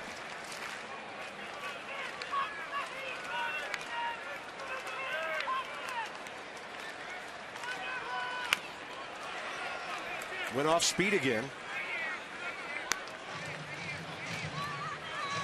J.D. Martinez is telling Wilson Ramos and Steven Strasburg that he is in swing mode right now. What does that mean? A lot of times as a hitter, when you're in a full count scenario or 2 strikes, you start to swing at everything you see, and it's hard to hold up. Nats lead 2-0 here, top 6.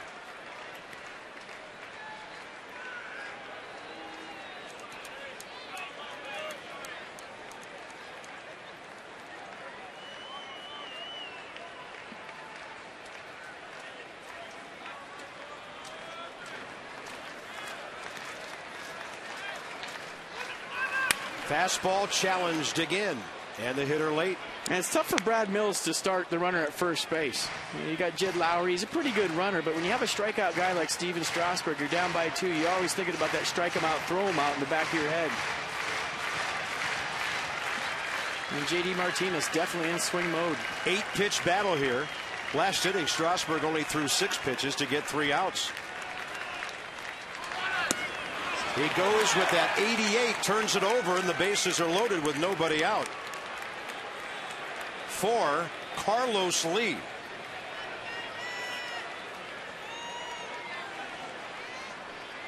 Steve McCaddy to the mound. Strasburg's pitch count mid-70s right now. So a long inning already with nobody out. In a high stress inning, we talked about the 108 pitches he threw last time out against the Mets.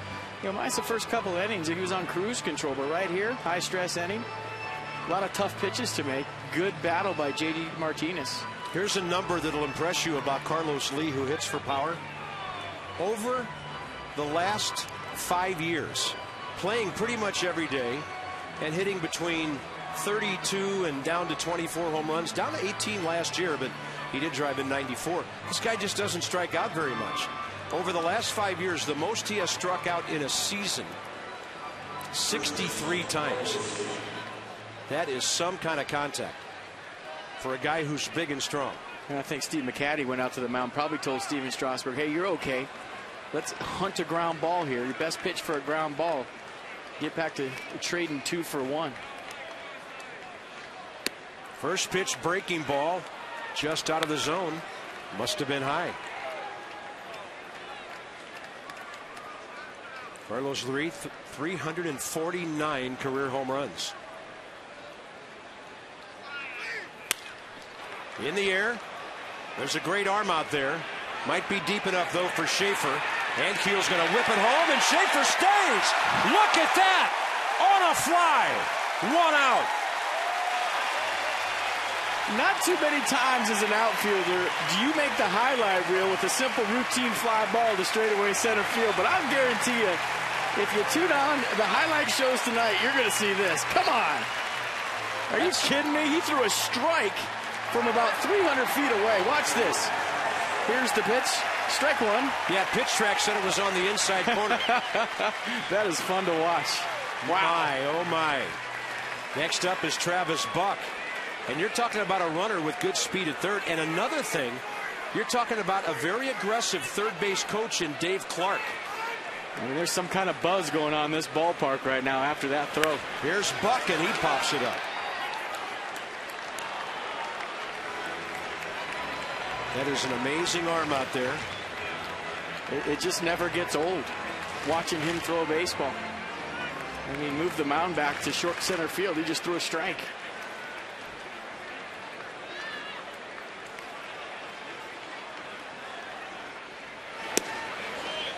A little bit low, 1-1.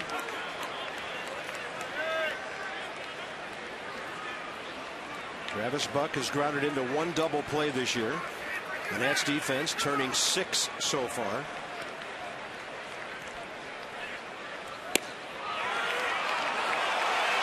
Two and 1.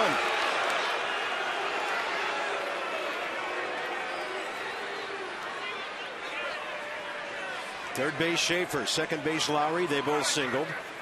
First base Martinez, he walked. And that's a huge pitch in the sequence right there. As a hitter, the difference between 2-1 and 1-2 is huge. That was the 1 count. If it went my way, I felt like I had a big advantage.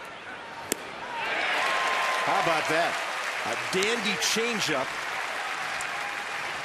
Buck thought he was getting a fastball. Best change of the night from Strasburg. Split action to it. Yeah, it gets right around the plate and the bottom drops out. No chance.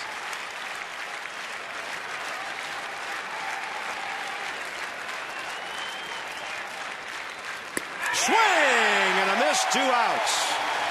Great time for strikeout number 5.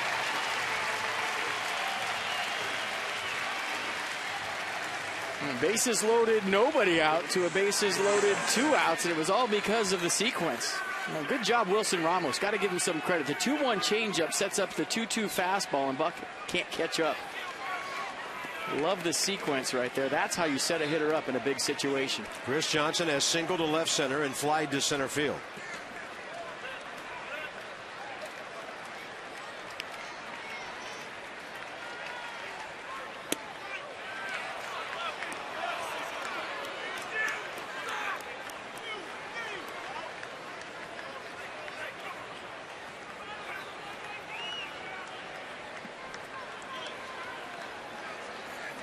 Two-0 ball game, top 6. Nasty breaking ball. Johnson got a piece of it. He's done a nice job all night long of throwing off speed for strikes behind in the count.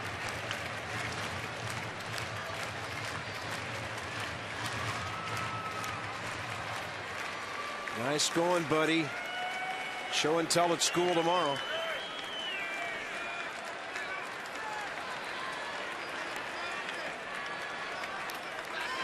Fastball up and in. No way to hit that baby fair. You're going to hear a crowd start getting excited now with 2 outs and 2 strikes. Well, they better, because he's 1 pitch away from wiggling out of a bases loaded, nobody out jam. I mean, this is when he needs some support out there. You feed off that. We saw what happened with Evan Jackson the other day, and they are on their feet.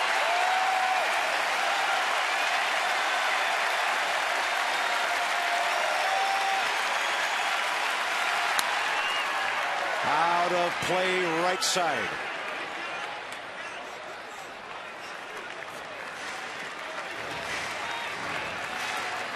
And the more fastballs you see as a hitter, the longer you stand in there, the better shot you have at timing one up. I wouldn't be surprised if he goes to the curveball right here. I mean, obviously Johnson late on the fastball, so you really don't want to speed his bat up, but in the same sense, you don't want to see too many heaters. And you trust Wilson Ramos to block it if it's in the dirt. I wouldn't be surprised if he throws the nasty hammer. He goes fastball at the knees, and that's going to drive in 2 runs. Antkiel has a shot at third, cut off, and this game is tied. Great hitting job by Chris Johnson, going the other way to tie the game.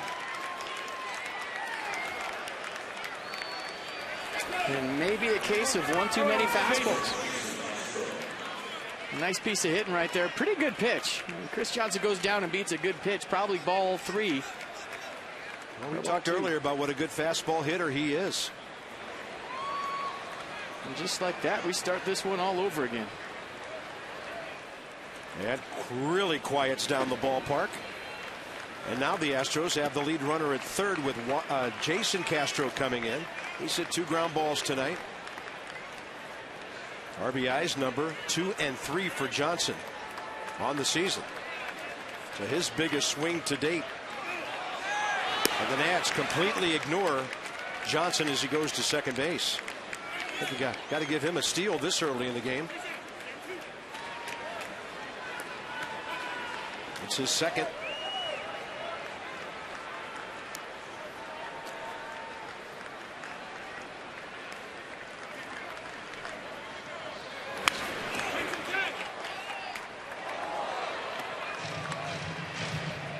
Counts even, 1-1. Astros with 3 hits, around a walk in this inning.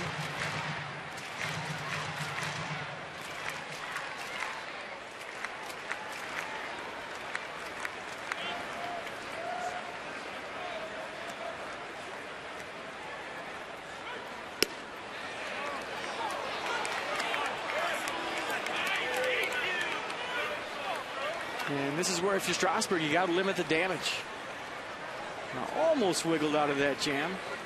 Refocus, get back out on the mound and pound the strike zone.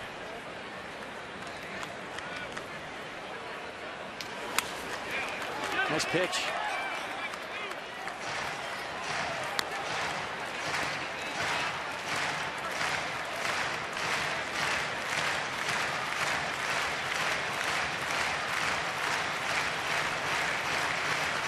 Pitch count over 90 now through 5 2/3. Strasburg's spot in the order, due up 4th in the 6th when the Nats come in.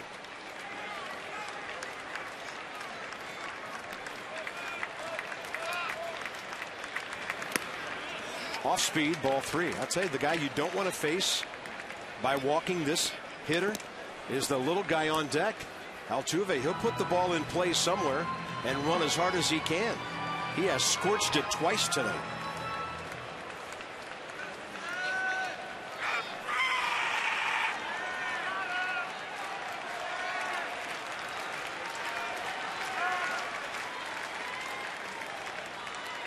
Ramos getting time there.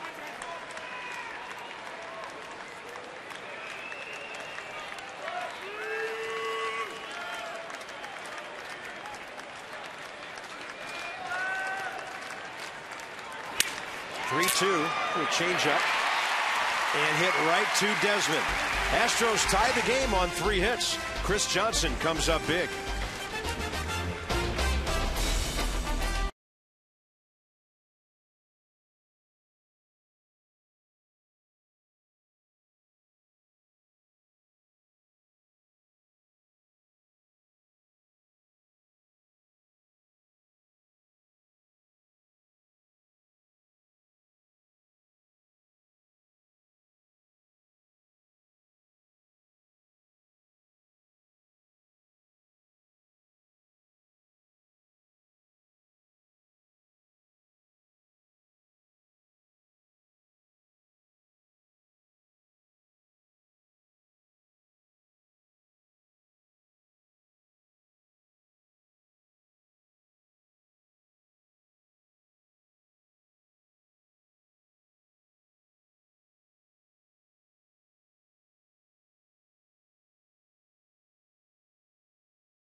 The thing, 2-2.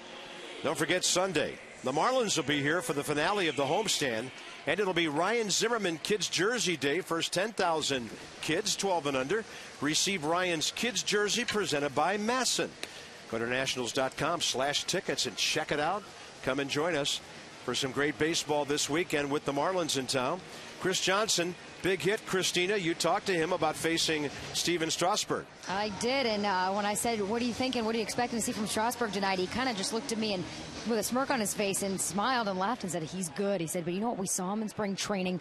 He's a 3+ pitch guy. It's a guy you try to not do too much when you're up there, just keep the line moving, and I guess his plan is working so far. Did not try to pull that fastball. He went to right center with it. And Johnson's 2 for 3. Apparently, Christina only talks to people that went to the University of Florida. She's a Gator herself. That's okay. A lot of good baseball out of there. And the Eckstein family well represented in Gainesville. There's Gators everywhere. Yeah. Great. Xavier Nady, bottom of the 6th, 0-2 quickly. It's a great baseball program they have there at the University of Florida. That's a breaking ball. A kid named Lombardozzi played there, right? He's a fan, I know that. Senior played there. Steve played at St. Pete Junior College in Florida. Steve Jr. 0-2 to Xavier Nady. You saw Sean Burnett warming. Is Strasburg done after 93 pitches? The lineup will determine that here in the 6th, and that's on the corner. Well, I think he was done either way after that inning, even if he got out of the jam. I mean, that was a high-stress inning. You're getting close to a 100-pitch count, and you went 100 your last time out. That was his last inning either way. Pitch track will show this off the plate. See, but that's one of those ones that can go either way. The ones that are just center cut right in the middle of pitch track that are called balls, those are the ones that make you scratch your head.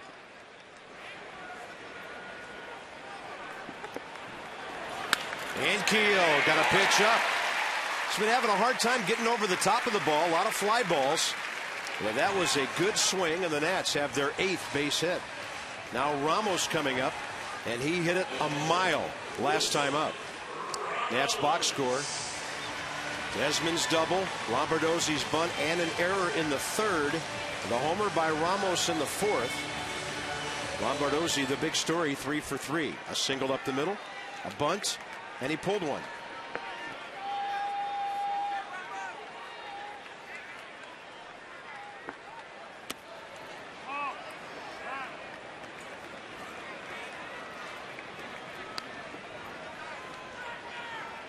Nationals have had base runners in every inning. They've stranded 6 so far.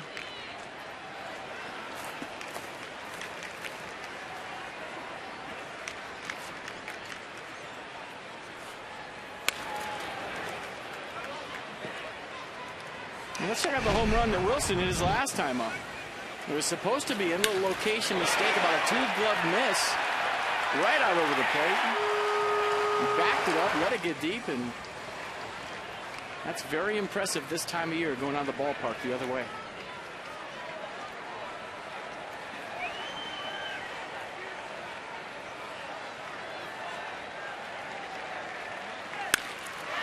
Ramos flies one deep to right center again. Schaefer in front of the scoreboard for the second out. And we'll see Roger Bernardina bat for Steven Strasburg.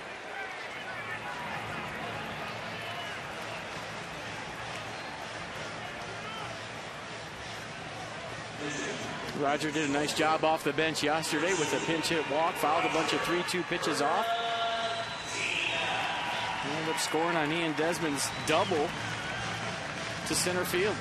So Strasburg, 6 innings, 6 hits, 2 runs, a walk, 6 strikeouts.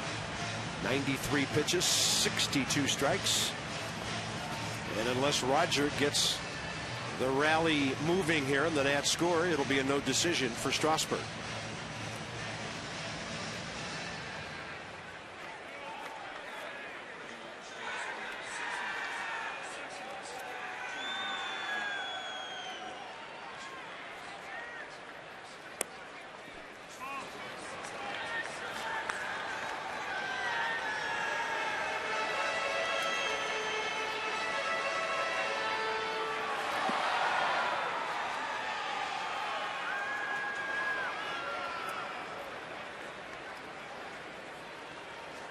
Outside again, 2-0.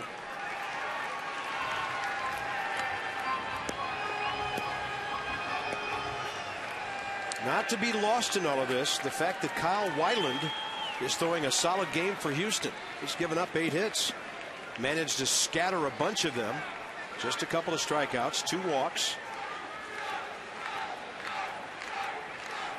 They got to be pleased with the battle he's waging after his rough first start. That's a strike. And that had to be the bottom of the strike zone. Roger Bernardina didn't like the call. Now you come off the bench 2-0, you're hunting a fastball. You're going to swing at anything close. In the bottom of the zone, he was looking for something a little higher. Nissan pitch track says it's a strike.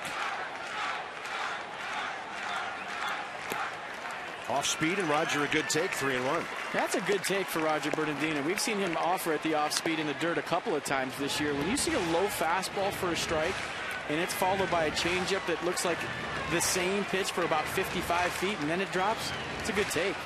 Good recognition of the off speed.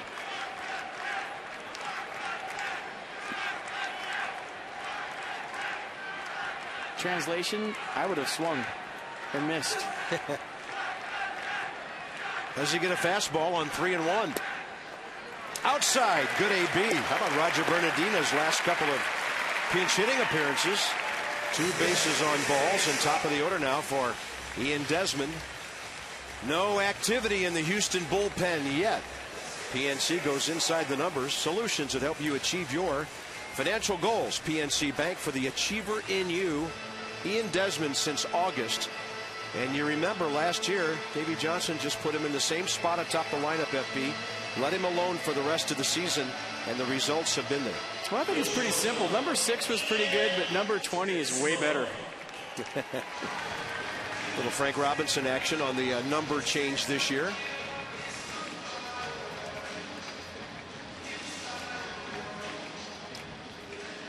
And he's been good in these situations. 4 RBIs on the year. When you think of a leadoff guy, you don't think about a guy driving in runs, but there's so many opportunities in the National League with the pitcher butting guys over, pinch hitters hitting in front of you. He offered, no swing, says Chris Guccione.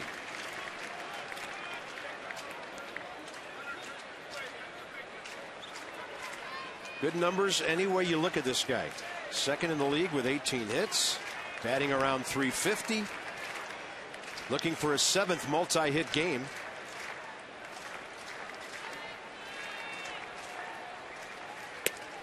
Fastball runs back in there. 1-1.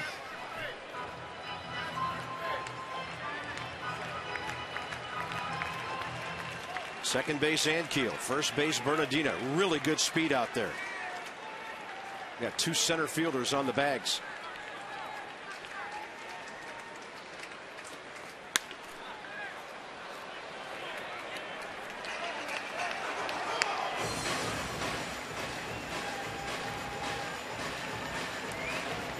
There's a 3-for-3 man on deck.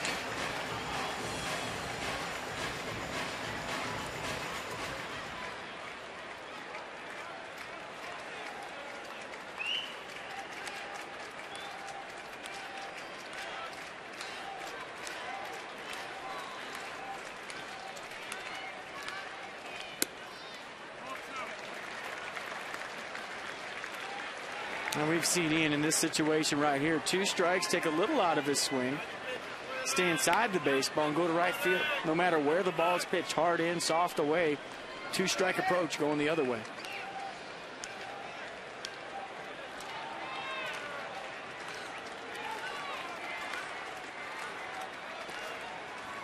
Way outside, ball 3. Trent Jewett checks in with Roger Bernardina. Bo Porter raises a hand to Rick Ankiel. They'll be on the move here with 2 outs. That's an aggressive third base coach over there, just like Dave Clark is for Houston.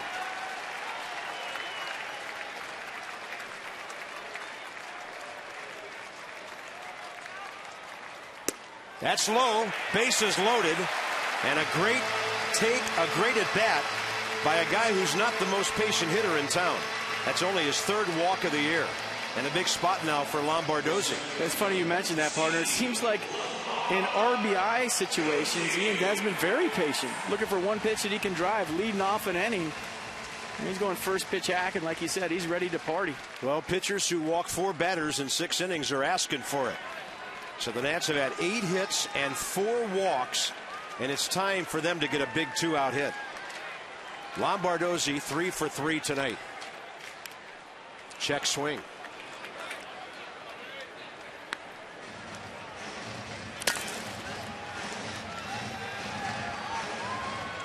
Yeah, first pitch changeup from Weiland. Lombardozzi, a couple of singles on fastballs tonight. That's Wesley Wright for Houston.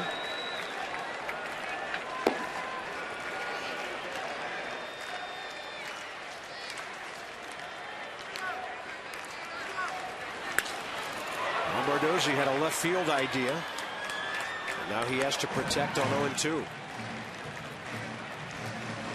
Changeup, changeup.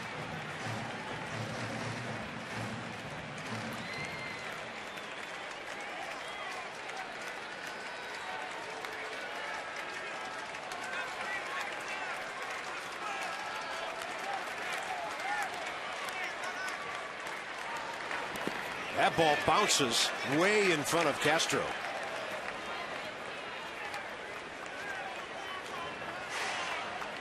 No pressure right here for Lombardozzi. You got 3 hits on the night. I mean, it's only your 2nd start of the year. If you get a single, Strasburg qualifies for the win. No pressure. Yeah. You're just thinking, have a quality at bat, be a tough out, and so far tonight, he's been just that. It's the first thing everybody says when you ask him about Lombardozzi, tough out.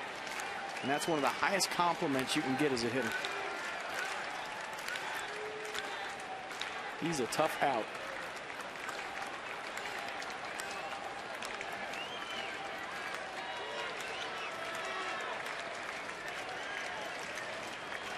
One ball and 2 strikes. Fights one off. Down the line. Fair ball. 2-run score. Lombardozzi to second. Nationals lead 4-2. He's 4 for 4. Are you kidding me? Have a night, Steve Lombardozzi. I'd be smiling too. And just as good as the hit, he caught J.D. Martinez sleeping in left field, and he took second base. And fighting off a fastball up and in right here, keeping his hands inside the baseball. You put the ball in play with 2 strikes. What do I always say? Good things happen. And just like that, the Nats are up 4-2. And here comes Zimmerman. Well, 2 walks in this inning, huge to the number 9 hitter, pinch hitting, and the leadoff man, a very impatient hitter. And the Nats have made Kyle Weiland pay for it. Zimmerman 0 for 2 with a walk. Way outside. And give Roger Bernardino some credit taking a tough 3-2 pitch, and give Ian Desmond some credit taking a tough 3-2 pitch to keep the inning going. And we've seen that all year long. In big innings, the Nationals are having quality at-bats back to back to back. Keep the line moving. If they're not going to let you do it, pass it on to the guy behind you. Last hitter for Weiland, with the left-hander Wright ready and the left-hander LaRoche on deck, as Doug Brocail watches his young starter get himself in some trouble with 4 walks tonight.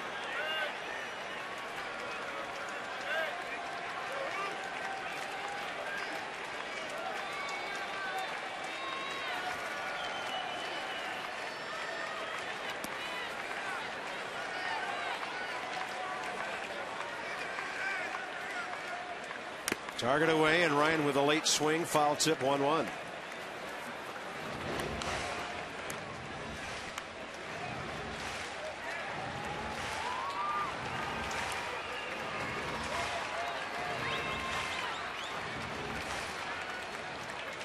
Two more big runs sitting out there. Right-hander Brandon Lyon joins Wright. Zimmerman, good eye, ball 2.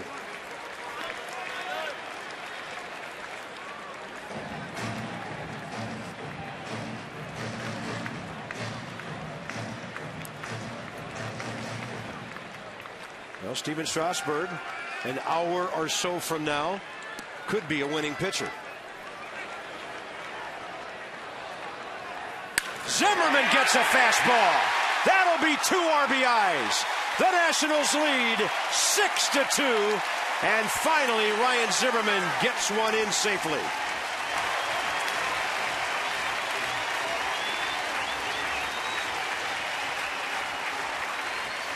And that dugout some kind of fired up right now. Check out Lombardozzi, all smiles.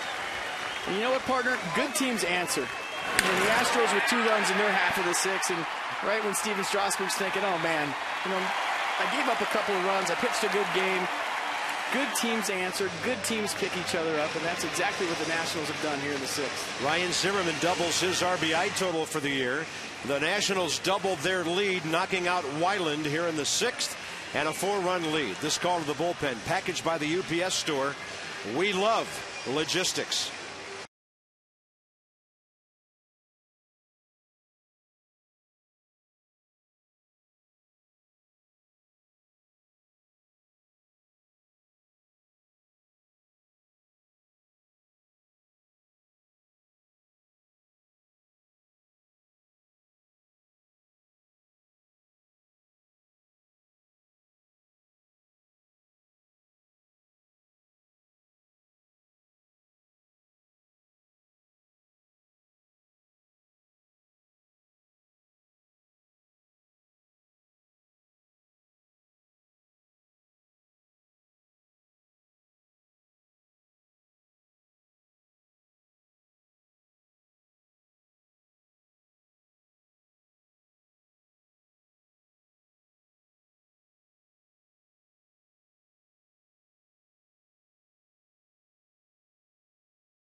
With a 4-run inning in progress. Let's go back to Steven Lombardozzi's big hit. Now, fastball up in the zone, he fights it off. So, well, that's the big part, right? You're going to score a couple of runs. The part that might go unnoticed is, check out J.D. Martinez right here. Not knowing where to throw the baseball, Lombardozzi heads up, he gets into second base, and that allows him to score on the big hit from Ryan Zimmerman.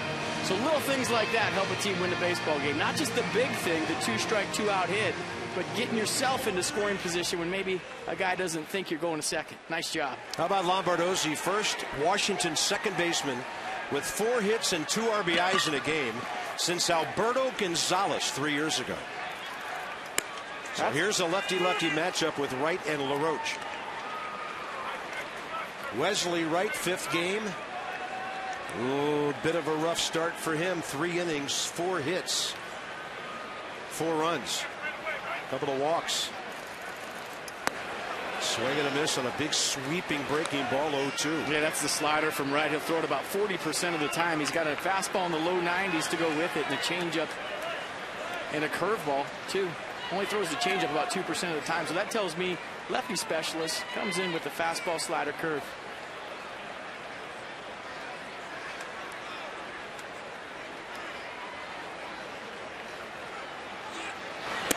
Good eye by LaRoche, and a bag stolen by Ryan Zimmerman. Yeah, nice job right there. You have all the momentum in the inning. You've scored 4 runs, and Zim just going first move, guess and go. That's his 26th career steal, first this year.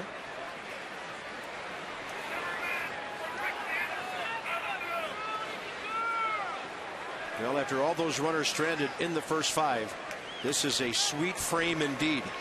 And it's 1-2 pitch coming. LaRoche got a piece of it.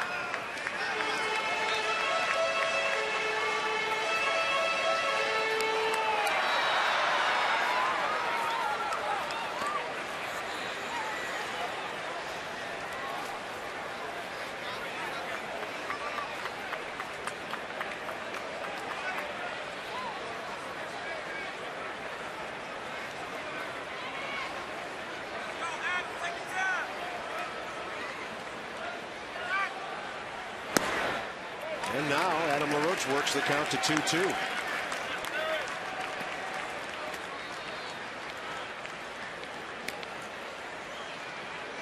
This guy's batting eye has set himself up for a lot of great ABs this year. 7 walks in 10 games. 2-2 now. And he gets a fastball that paints the outside corner. Nationals are gone, but a 4-run 6th inning to take command of this game.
Of Stephen Lombardozzi, you can call him Steve, and then Ryan Zimmerman follows with a 2-run single. Nice to see the guys with some 2-out RBIs, and for a change, the Nats pitcher gets a real nice break from the offense because not a whole lot of run support for these guys. Yeah, the big hit tonight's been the story. I think Steven Strasburg had a fine outing. I mean, you know, gave up the 2 runs, but what are you going to do? If you go out there as a starting pitcher and you give up 2 runs every start, you're going to win a lot of baseball games. So nice job by the Nats picking up Steven, get him in line for a win right here. But how about the night for Lombardozzi? I mean, it's hard as a bench guy to stay ready for a start when you're not playing a whole lot. So the at-bats have been few and far between for Lombardozzi. And to his credit, whatever he's been doing between starts, he was ready for an opportunity tonight and took full advantage so far. And I do believe the biggest exhale in town tonight, Ryan Zimmerman, as he checked in at first base right after that. Huge for him to get that hit, drive in 2 runs. So the bullpen set up, although Davey Johnson did say today that he does not want Tyler Clippard to pitch tonight. Wants to stay away from him. Tyler had a very long inning yesterday. His shoulder's been a little bit sore, and he said that's nothing unusual for this time of year for him. It happens every year. Bit of a hard time getting loose. Sean Burnett takes on Jose Altuve. And the 7th is underway with a very quick 2-0 count.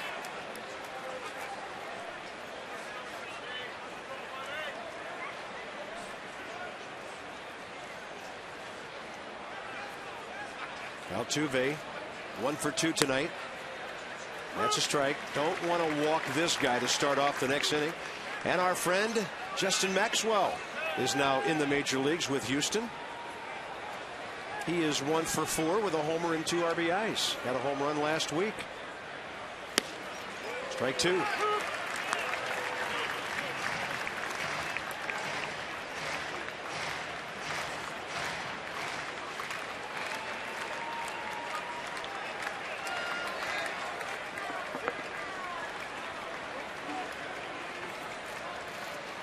And Burnett throws a strike. Altuve hits that ball hard.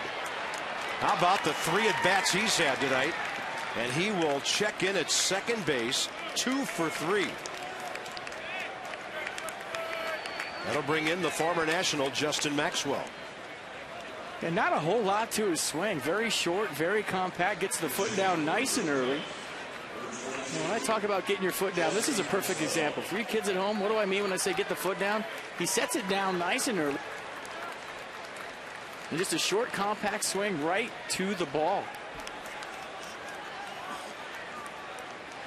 Justin Maxwell came to the Astros for right-handed pitcher Adam Olbrachowski on February the 2nd. He hit .260 with 16 homers at AAA Scranton Wilkes-Barre for the Yankees last year. But Justin tore his labrum on June 1st, out for the year. And Desmond doesn't throw. Maxwell's always had great speed. He got down the line in a hurry. Altuve stayed at second base, 2 on, nobody out. We've seen Ian Desmond make this play before, and I wonder if he had trouble with the exchange. Let's check it out one more time. Gets around the ball nice. He had kind of a change-up grip. Yeah, it looked like it.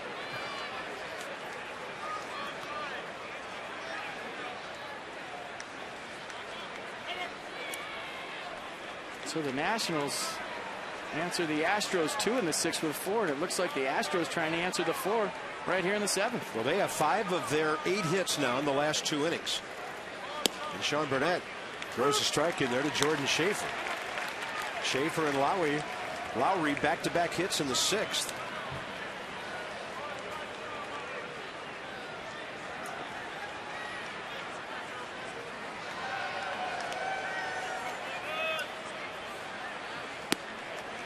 Sweeping breaking ball, just missing.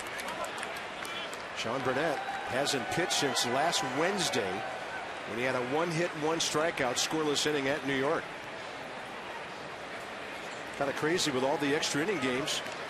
44 innings in that series with Cincinnati that Burnett never got in the game. Well, his back's been barking. He's had trouble getting it loose. We heard him in spring training. It's kind of followed him here into the season. So he was up the other night, and Davey Johnson said, no, I'm going to hold you back. I want that back to get 100% before I put you in a game. Good fastball. 2-2. He's got him set up for the slider if he wants it here.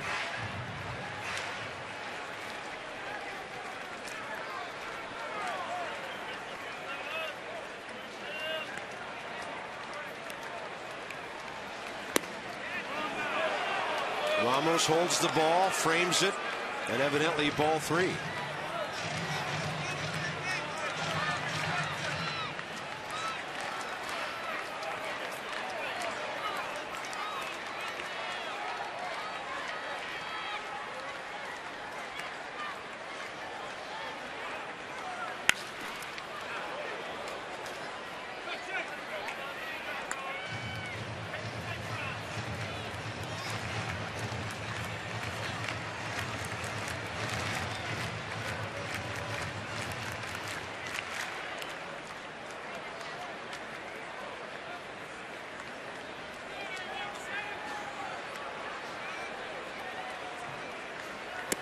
swing and a miss, and that's a big out for Sean Burnett and the Nationals. Jordan Schaefer might have swung at ball 4, but it was a well-placed fastball by Burnett down in the zone. You see it right there, just swung over the top. Right-handed hitter Jed Lowry now. Then Martinez and Lee. If the Nats need a right-hander, they have Ryan Matthews ready. Partner, I got to get used to that Exmo. It just mesmerizes me to where I sit there and watch the whole pitch and forget to talk. I mean, it takes like 5 minutes for the ball to get to home plate, and you're watching the rotation, you're watching the pitcher's eyes, you're watching the catcher blink. It's hypnotizing. Well, Ryan Zimmerman said a couple of years ago, man, that thing can make you look good, and it can make you look real bad. Yeah. Kind of like us on TV.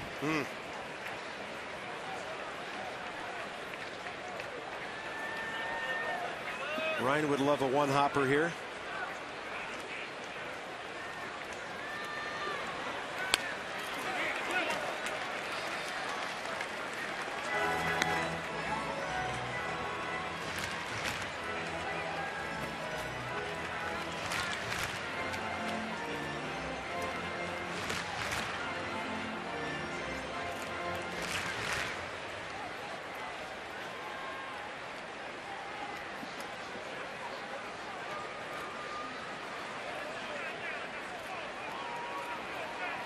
Six-2 ball game, 1-1 with 2 aboard here. And Burnett changes up in the dirt, ball 2.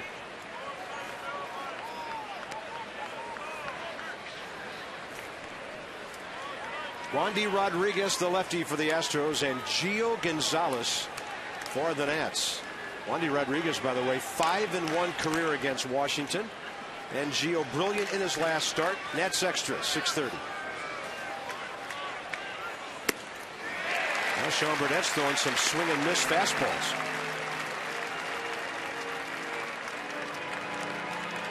I got a little late giddy up. Fastball says 88, but it's getting on the hitter.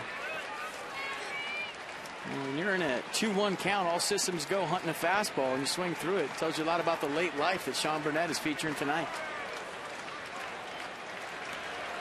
2 balls, 2 strikes. Backdoor breaking ball just stayed outside.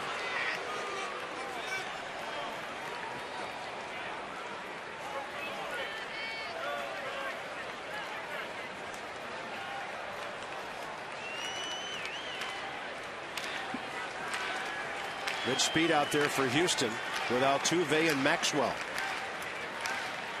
3-2 pitch, another strikeout. And now will Sean Burnett stay in to face J.D. Martinez? It doesn't look like it. I mean, this ball's getting on the hitters. It said 89, but it looked like 99. That's a couple of hitters in a row late on the fastball from Sean Burnett. It looks like Davey Johnson's going to make a move. Yeah, it looks like he wants Ryan Matthews to face big, strong J.D. Martinez. So he gets 2 huge outs out of Sean Burnett. Back to the bullpen we go. Long way to go in this one, but a couple of outs that really helped.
for $2 tomorrow night. It's Gio and Wandy on the mound. Gonzalez and Rodriguez.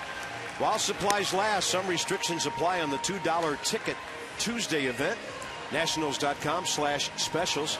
You can reserve your tickets online, print them out at home, and bring them on in. Visit the team store and look at that life-size Gio Gonzalez. Is that where you get the free Bob Carpenter scorebooks? That's where you get them if you have some cash. They're not giving them away anymore? You better stop it. People showed up asking for it on opening day, but I think all of them had cash or plastic, and that's okay. Here's J.D. Martinez. 2 strikeouts and a walk. He's got power, 3 home runs, and Davey Johnson wanted the right-hander for him. Julio Daniel Martinez out of Flanagan High School in Florida. Went to Nova Southeastern U in Davie, Florida, where he was a small school All-American. Davie is just right next to Fort Lauderdale down there. And he's off to a great start. And Matthews blown away, covered by Ramos. And Matthews with a big inning yesterday against Cincinnati. Gave up 1 hit. I think it was that ball in the infield. Struck out 2 and walked 1. So fastball slider split for Matthews. Still second base Altuve and first base Maxwell. Matthews whips it right by the right-handed hitter. And that was the 4-seam fastball from Ryan Matthews. He's got a 2-seamer that'll run in on the righty. That was a good crisp 94 on the first heater.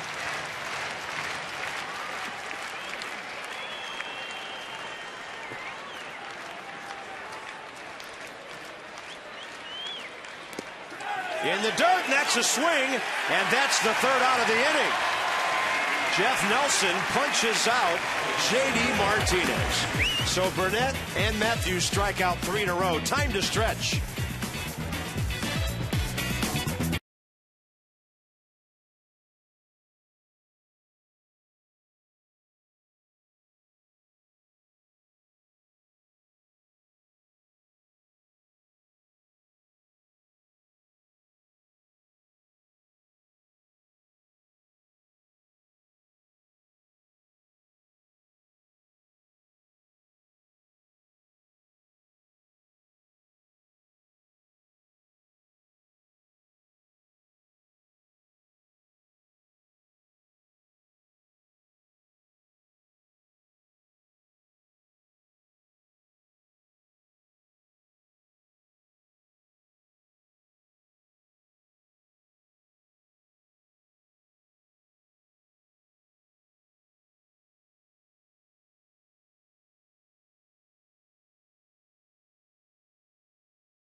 Stretch. Steve Lombardozzi, the offensive story of the night.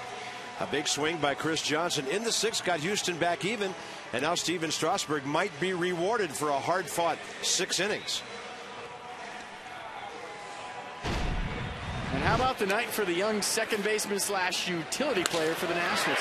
Started off with a line drive. See that inside-out rotation on the ball? Perfect base hit button on the 3rd baseline. That scored Ian Desmond after the throw went down the right field line. Just a lousy single right there. And how about the 2-strike approach? Fastball up and in, fight to stay inside of it. And that put the Nats up 4-2. Nice base running on the back end to get himself into scoring position. And the Nats might have gotten a break on that check swing call on J.D. Martinez. They've been short on breaks lately. So this one goes bottom 8. Brandon Lyon will take over from the Houston bullpen. And the Nats will have Worth, Nady, and Ankiel coming up. Lombardozzi, at some point tonight, will have a chance for a 5-for-5 night. There was no might about the break they caught, partner. Yeah. J.D. Martinez did not go. So here's Brandon Lyon.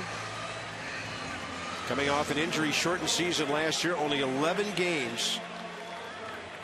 Well, 11 games in the spring with a 3.27 ERA after he pitched in only 15 last year. He had right biceps tendonitis, a partial rotator cuff tear, and then some more tendonitis in the middle of the season. This guy's been a good relief pitcher for a number of years with Toronto, Boston, Arizona, Detroit, and now his third year in Houston. 2 years ago when he was healthy, 79 games.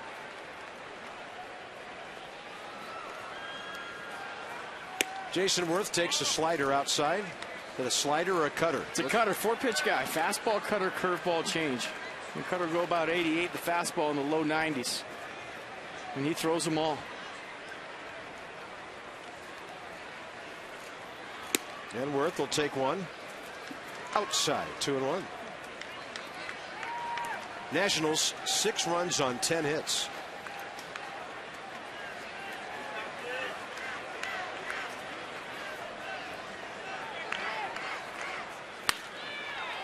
And we talk about it all the time. What is a true test of a pitcher?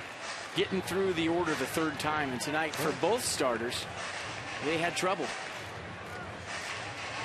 Steven Strasburg in the 6th. Schaefer led it off with a single. Then Lowry had a single, a walk, and the big knock to Chris Johnson. And the same thing with Weiland. Going through that order the third time's tough. Worth with a shot down the right field side and into the corner. He'll think 2 until Travis Buck stops him. And Jason Worth now has an 8-game hitting streak. Yeah, nice piece of hitting. Everything all night long to Jason has been on the outer third. He just goes out, dives out there for the cutter, and smokes it down the right field line. Now, if that ball hits the dirt with the inside-out rotation, it kicks away from Buck into the corner. But the fact that it checked up nicely on the grass allowed Worth to stay at first base. Leadoff man on for the Nationals. And here's Xavier Nady. He's 1 for 3.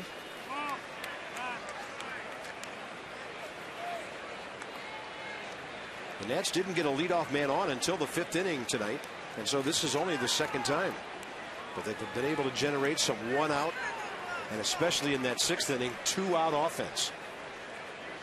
Well, speaking of offense this time of year, if you're an East Coast team and you're having weather like this, you have to take advantage of it. There's nothing harder than hitting in the cold. And for the Nationals so far this year, they played in some nice weather for April on the East Coast. Chicago opening day wasn't that bad, or as bad as it could have been. Then you go to New York, nice weather there. The whole homestand here, it's been like summertime. And from an offensive standpoint, you have to jump on that. I mean, there's teams that don't see warm weather until probably the end of April, early May. And it is tough to hit an inside fastball when it's 30 or 40 degrees.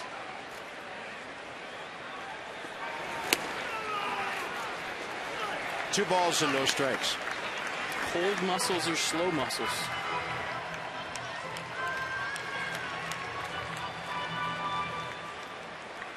Rick Ankiel, base hit last time. He got that rally started with that 1-out single. And then Ramos flew out. There were 2 outs and a man at first. And the Nats would go on to score 4 runs. 2-0 pitch. Great eye, ball 3.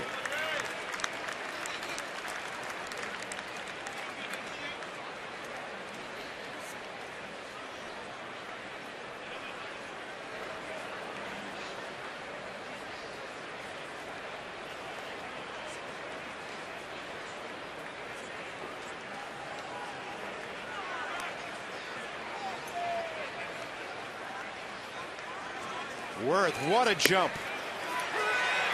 Not that close. I was just about to say it, and I should have said it. 3-0 is a great count to go on. You never have a throwover. You can get your best jump. And I was watching Jason Worth on the 2-0 pitch. He gave a little jab step to second. He was working hard over there to steal a base. But, you know, you can go around the league maybe one time and get away with a 3-0 steal. Then word gets out and you'll get the throwover. But every once in a while, you talk about the ultimate ambush for a base stealer is the 3-0 steal. Nice job. That's his 97th career stolen base.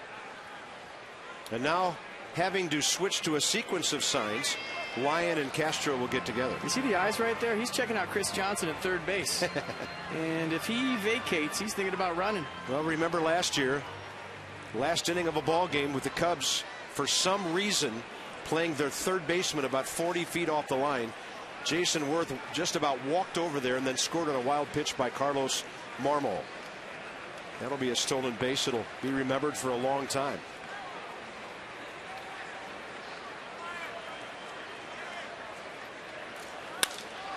ball, well hit by Nady. Worth tagging, but Schaefer's coming forward, and he bullets the cutoff man for the first down. Tonight's copyrighted telecast presented by authority of the Washington Nationals and may not be reproduced or retransmitted in any form. And the accounts and descriptions of this game may not be disseminated without the expressed written consent of the Washington Nationals. Rick Ankiel's next.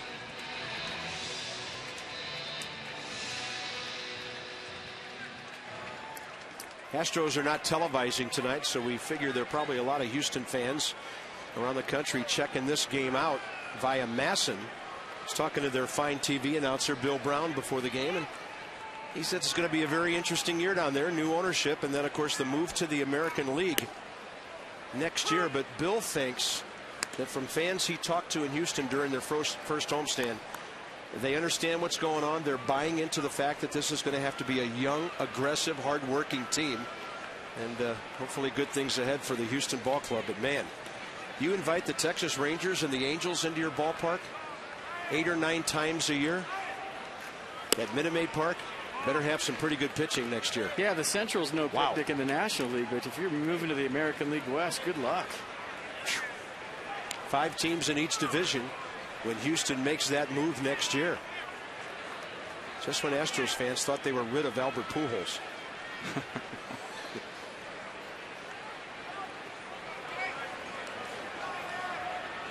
Ankiel 1 for 3 and a 1-1 count. Jim Crane, the new owner of the Astros, and counting Jim and all of his partners, we were told 48 owners total in that group. Tom Gorzolani getting ready.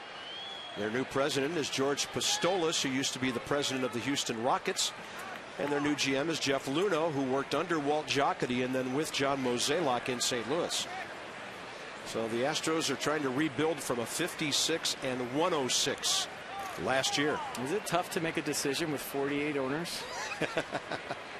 Well, one has to own a lot more stock than some of the others. Off-speed breaking ball, Rick way out ahead, strike 2.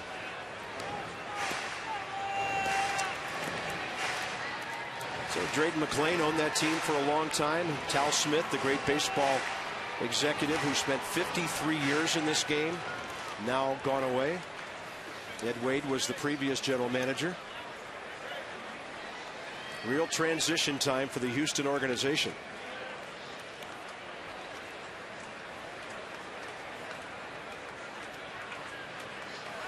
Ankiel is going to be punched out on a pitch that catches the inside corner.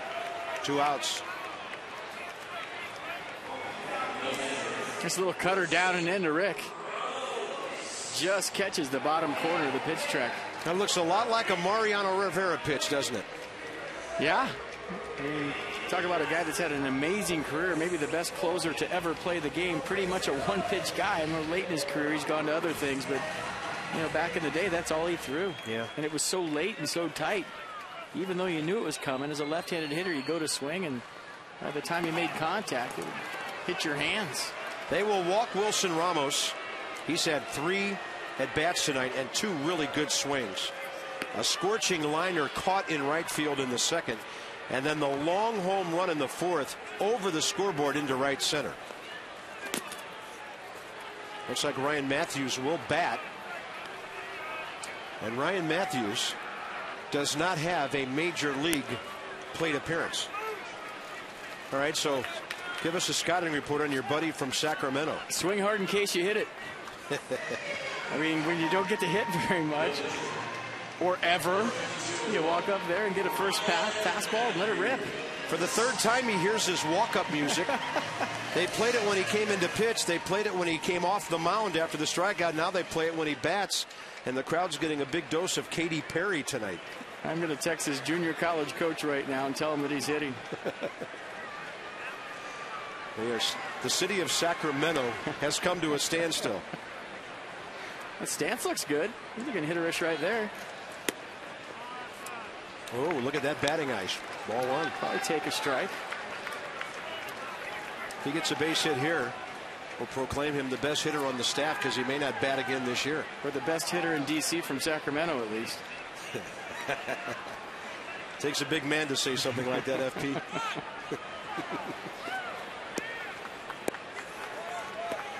Seventh inning. Nats enjoying a 4-run lead. Worth at second. Ramos at first. And Ryan Matthews' first big league at bat.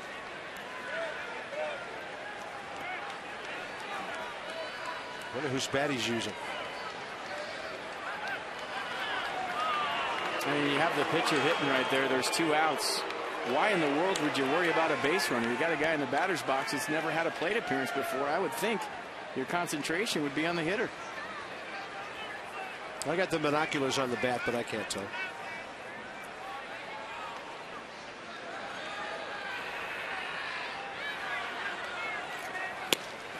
Fastball. 1-1. Well, he must have heard me swing hard in case you hit it, because he let it rip right there in a 1-0 count.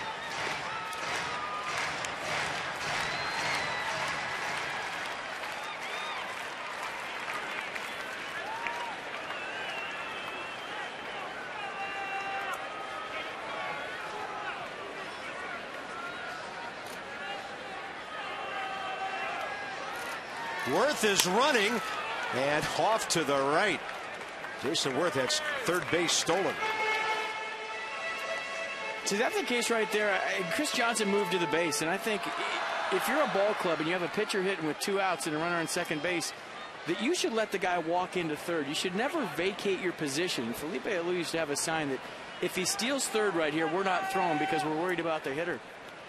You move to cover the base in that situation. It opens up holes. And how many times have you seen just a little trickler roll through the hole? 1 ball and 2 strikes. Worth is running again. Strike 3. The Nats strand 2 runners. They've left 9. How about that? A souvenir baseball, and then Dad takes you to the team store for a nice ball cap. And a free scorebook. Good night.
Brought to you by Dodge.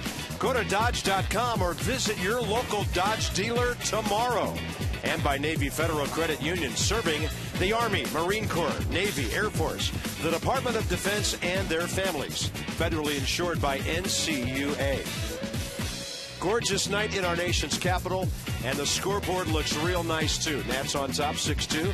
They've out-hit the Astros 11-8. When you get a chance, head on down to Woodbridge, Fitzner Stadium, where the Potomac Nationals at High A Ball are featuring our stars of tomorrow. Next home series gets underway Thursday. Saturday the 21st, fireworks, and Sunday will be Superheroes Day. For more info and tickets, 590-2311, or visit PotomacNationals.com. Any word on how Titanic Day went? I don't know. I hear there were survivors. I put it on a T for you. Titanic Day. Well, I had to think about that. Titanic Day yesterday. I'm told on Superhero Sunday, if you can leap the grandstand or fly into the ballpark on your own, you might get in free. Nice. Carlos Lee, and that is nice. A 1-pitch out. Steve Lombardozzi takes care of it. Travis Buck and Chris Johnson, the next two Houston hitters here in the 8th. These ball clubs split 3 games last year.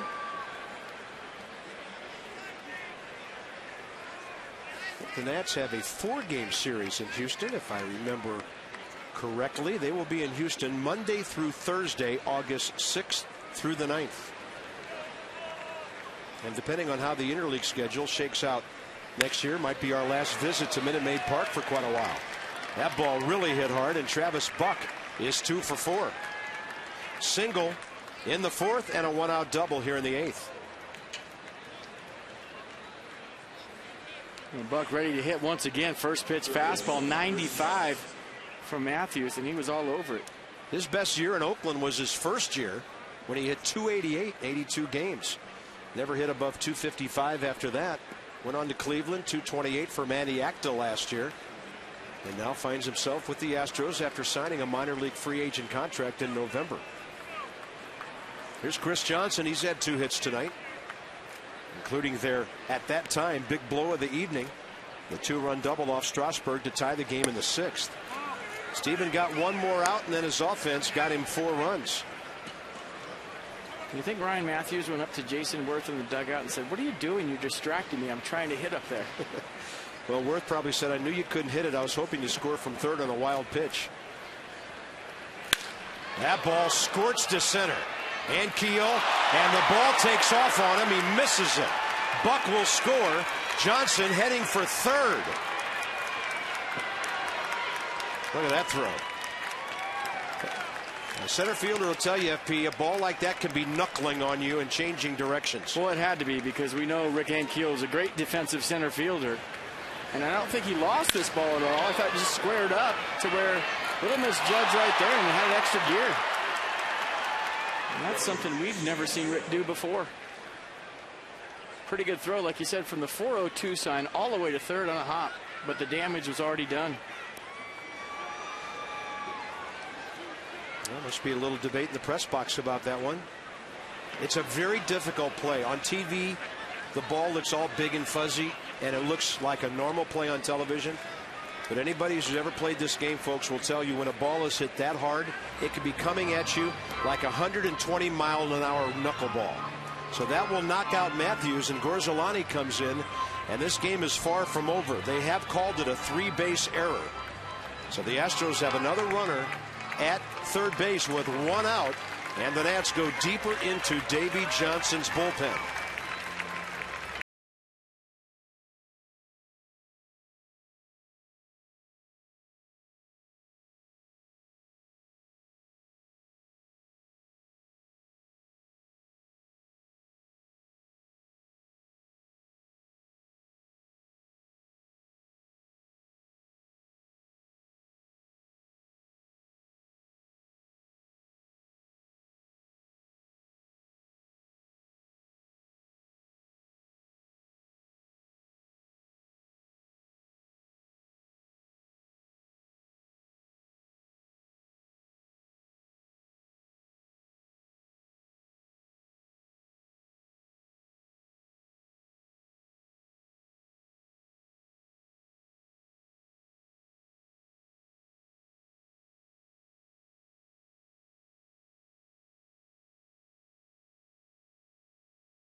Battling. We knew that about them when they came to town. And tomorrow night we'll have a great pitching matchup for game 2 of the series. Wandy Rodriguez, 5-1 career against the Nats despite a rather high 4.92 ERA. And for the Nationals, Gio Gonzalez, second start at home against the Reds on opening day here Thursday. 7 innings, no runs, 2 hits, Didn't walk anybody, 7 strikeouts. Deserved a W, but didn't get it. The Nats eventually won that game. Nats extra 6:30. Johnny and Ray right here at the ballpark. Tom Gorzelani had a nice long relief appearance in New York last week in a game the Nats lost. And then here on Friday night, he pitched the 11th and the 12th innings. Set things up for Craig Stammen in that 2-1 win over the Reds. Gorzelani and Stammen pretty effective in that long relief role so far. Lefty-lefty matchup here. Jason Castro the hitter, Tom Gorzelani. Runner at third, 1 out, and a 6-3 game. Nats played the infield back with a 3-run lead. Yeah, it's all about getting outs right now and throwing strikes. The only way a ground ball doesn't score the runner would be a 1-hopper to the pitcher or maybe a 1-hopper to Zimmerman. Anywhere else, RBI.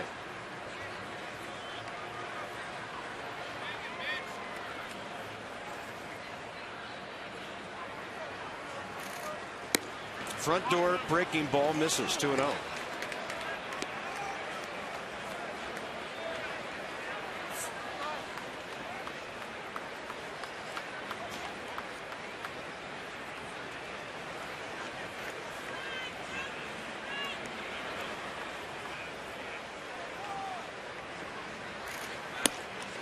Heater, strike.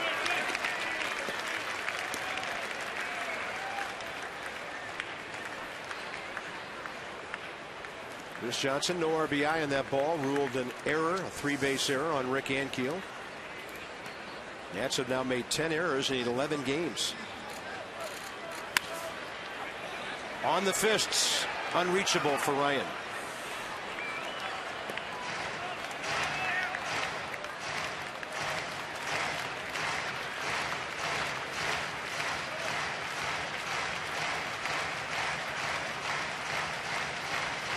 Reiner, Cruz.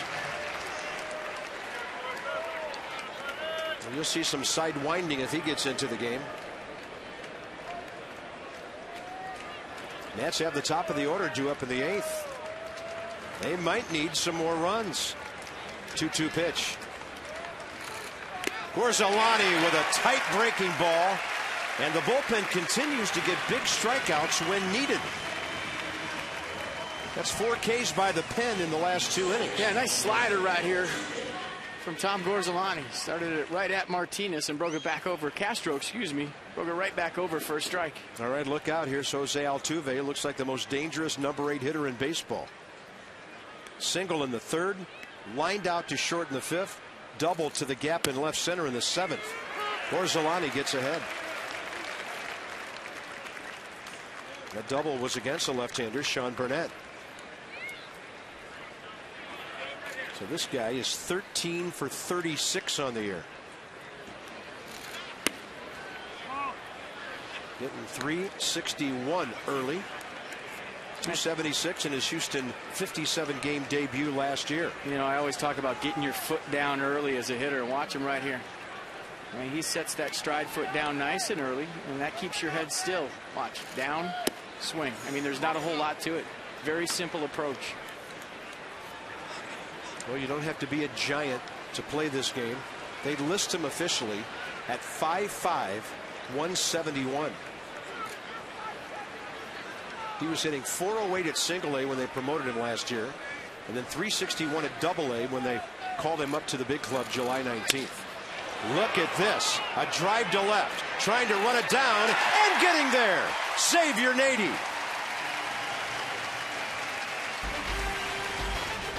If that ball's not caught, this game really tightens up. Great play by Nady in left field.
runs, 20 hits between these two clubs.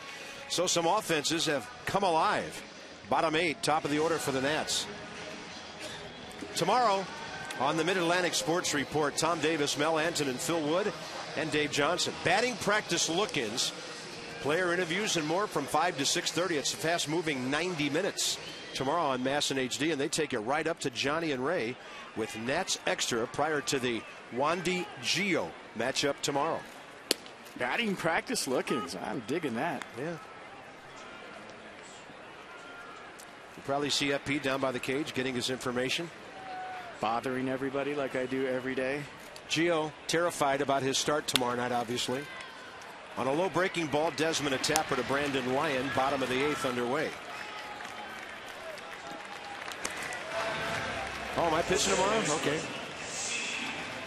Coach John Philbin, who handles the Nationals strength and conditioning right there to our left. And here's Lombardozzi with his 5th at bat of the night. He has 3 more hits than Gio Gonzalez tonight, as opposed to Gio's entire career. He walked into the batter's box to a little standing ovation here at Nats Park. Very nice.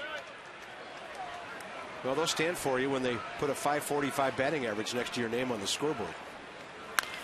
First pitch swinging. Bench him. He's in a slump.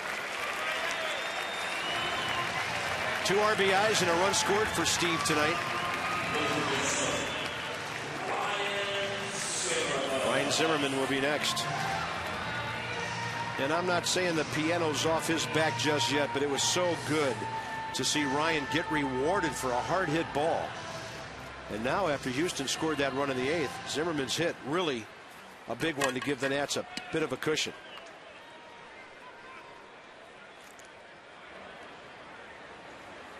You just don't worry about a guy, number one, with the track record that he has. Number 2, the ability that he has. And I think when you talk about having the long-term contract, you know, some guys take a deep breath. He's done just the opposite. He's worked even harder because he realizes the responsibility he has to the organization. And the best way to say thank you is to keep working hard and going out there and help winning ball games. And you know you're going to get that from number 11.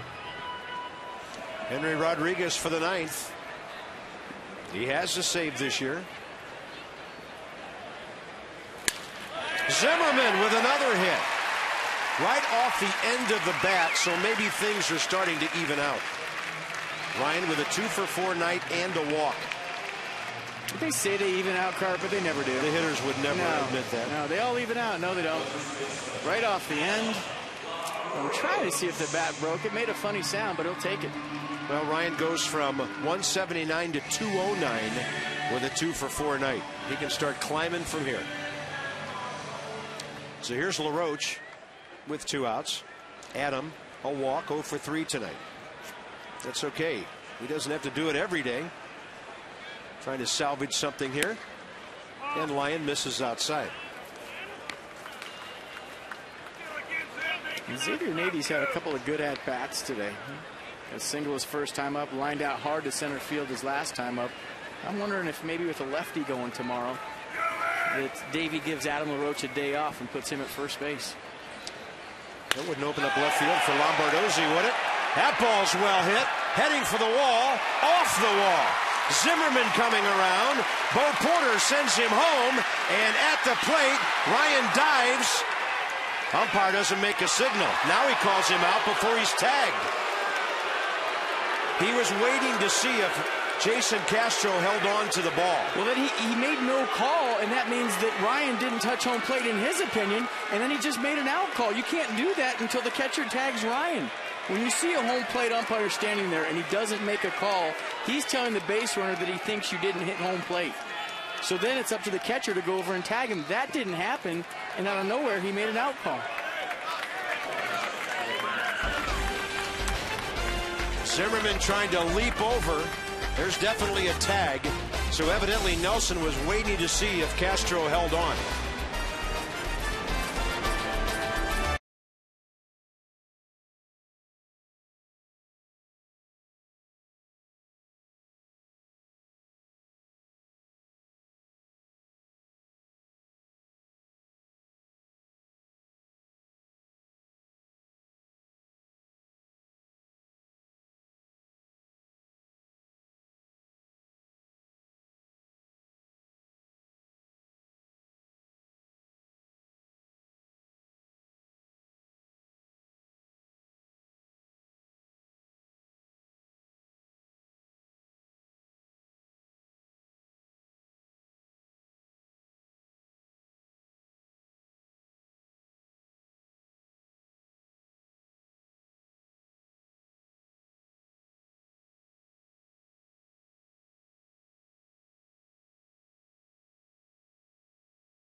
game summary. This has been a full night of baseball. Lombardozzi's 4-hit game, Ramos homer, Strasburg a chance to go 2-0, and then a crazy play at home plate. And how about the swing, Adam LaRoche? I mean, lost in the shuffle here. Pretty good AB once again from the Nats first baseman. And the reason I got confused is Jeff Nelson didn't make a call right away. And when you watch the replay, Ryan Zimmerman was clearly tagged out by Jason Castro. Right here, watch, gets him. What an effort, huh? And trying to score the 7th run of the game for the Nationals. Right there, got him. A little roll action to the plate, and I was wondering what he was waiting for, and I think you called it, partner. He's waiting to see if Castro still had the ball. Yeah, and a lot of times you'll see the umpire go ahead and make the out call, and then if the ball's dropped, he'll change it to safe. But no call by Nelson until the last moment. Here we go, top 9. Brian Bogusevic will lead off, pinch hitting for the Astros against Henry Rodriguez. Bogusevic, 287 for Houston in 87 games last year. 28-year-old left-handed hitting outfielder. They drafted him in 05 out of Tulane in the first round.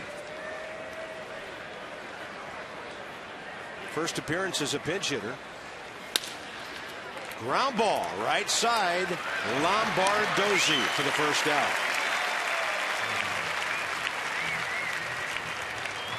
WB Mason presents Nats Extra postgame. Johnny Holiday and Ray Knight. Ray's back with us after the big wedding down in Georgia over the weekend, and they are coming up when this one is over. Father of the bride is back.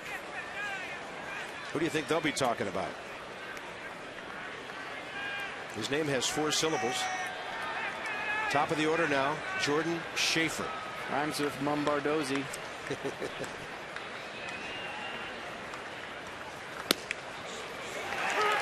Henry comes out throwing gas and throwing strikes. Steven Strasburg 2 outs away from going 2-0.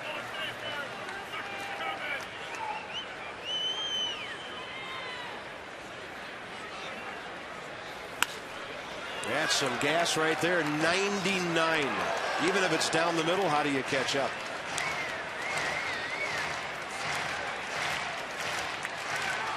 Well, the Mets beat the Braves 6-1 to go 7-3. So the Nats will have to nail this one down to stay in first place by a half game. Washington trying to make it 6 of its last 7.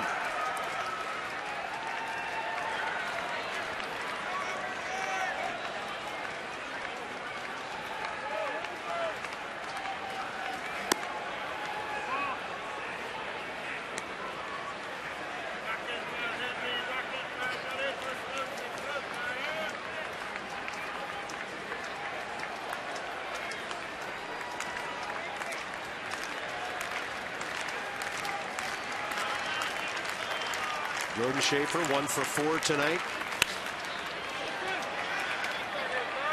And Henry just sitting at 99. And it looks like an easy 99 to me. Not a lot of whole effort going into it. Very smooth, very relaxed. Pounding the strike zone.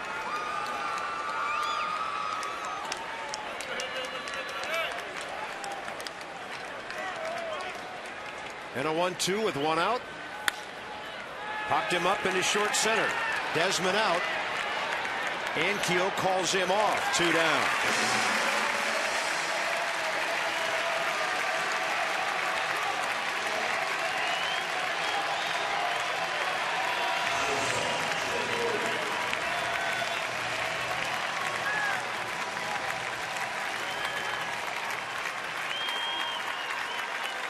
Henry Rodriguez, after his 2nd save of the year and the 4th of his major league career, had 2 for the Nats last season.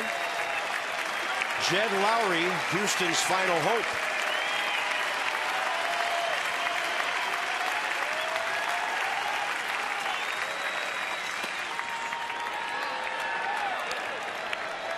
And Steven Strasburg on not a great night, but a good night, getting offensive support. The timing of the 4-1 rally, perfect for Steven.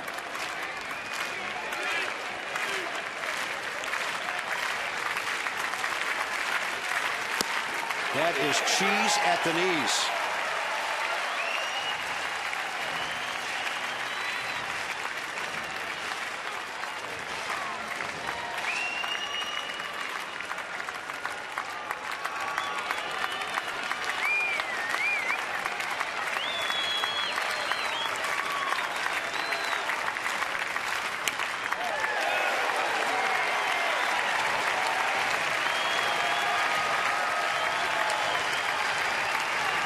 This would be Strasburg's 8th Major League win.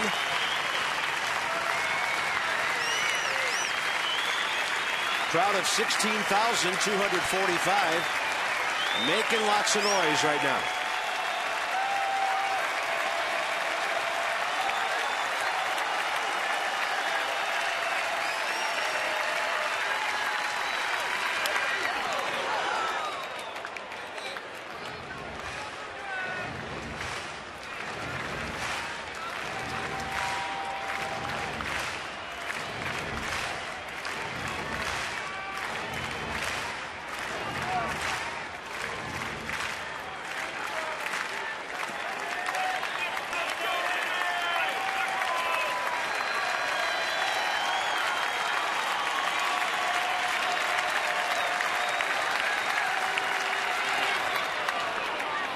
Counts even, 2-2.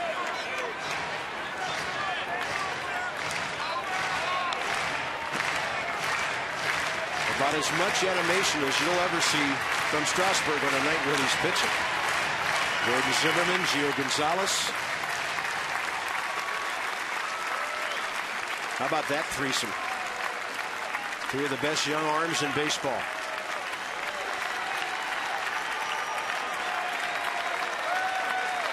Rodriguez will step off.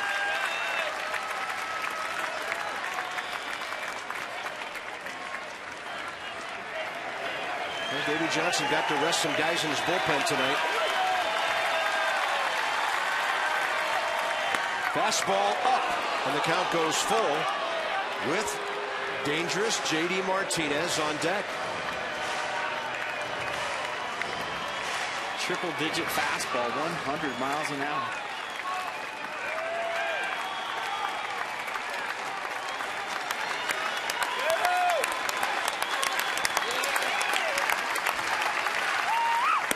And he walks him. Astros still alive. They need another base runner. And it'll be J.D. Martinez, 0 for 3 with 3 swinging strikeouts and a walk. Well, this becomes a big part of the ball game for obvious reasons, but Carlos Lee can turn a 100-mile-an-hour fastball around. You don't want him hitting in this baseball game.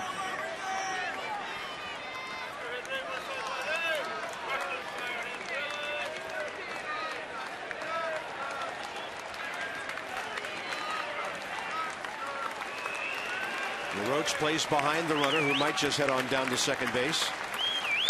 He won't right away. Letter high fastball for a strike.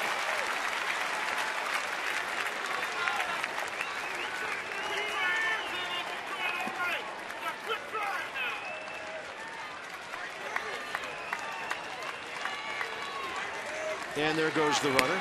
Ah, the breaking ball. He pulled it out. 0-2. And now maybe you think about bouncing that same pitch.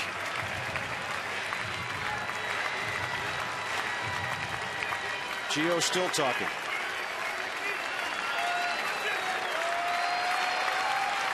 There it is. The slider in the dirt, the tag of the hitter, and in 3 hours and 4 minutes, the Nationals win it by a count of 6-3, and Steven Strasburg is 2-0. A nice night for Strasburg, big night for Ryan Zimmerman. A couple of hits, 2 RBIs, but the story of this ball game was Steve Lombardozzi, 4 for 5, a couple of RBIs. Did everything on offense, great base running, made all the plays, and that was a nice second start of the year for Lombardozzi. And a nice bounce-back win for the Nats after yesterday's heartbreaker. More in a moment.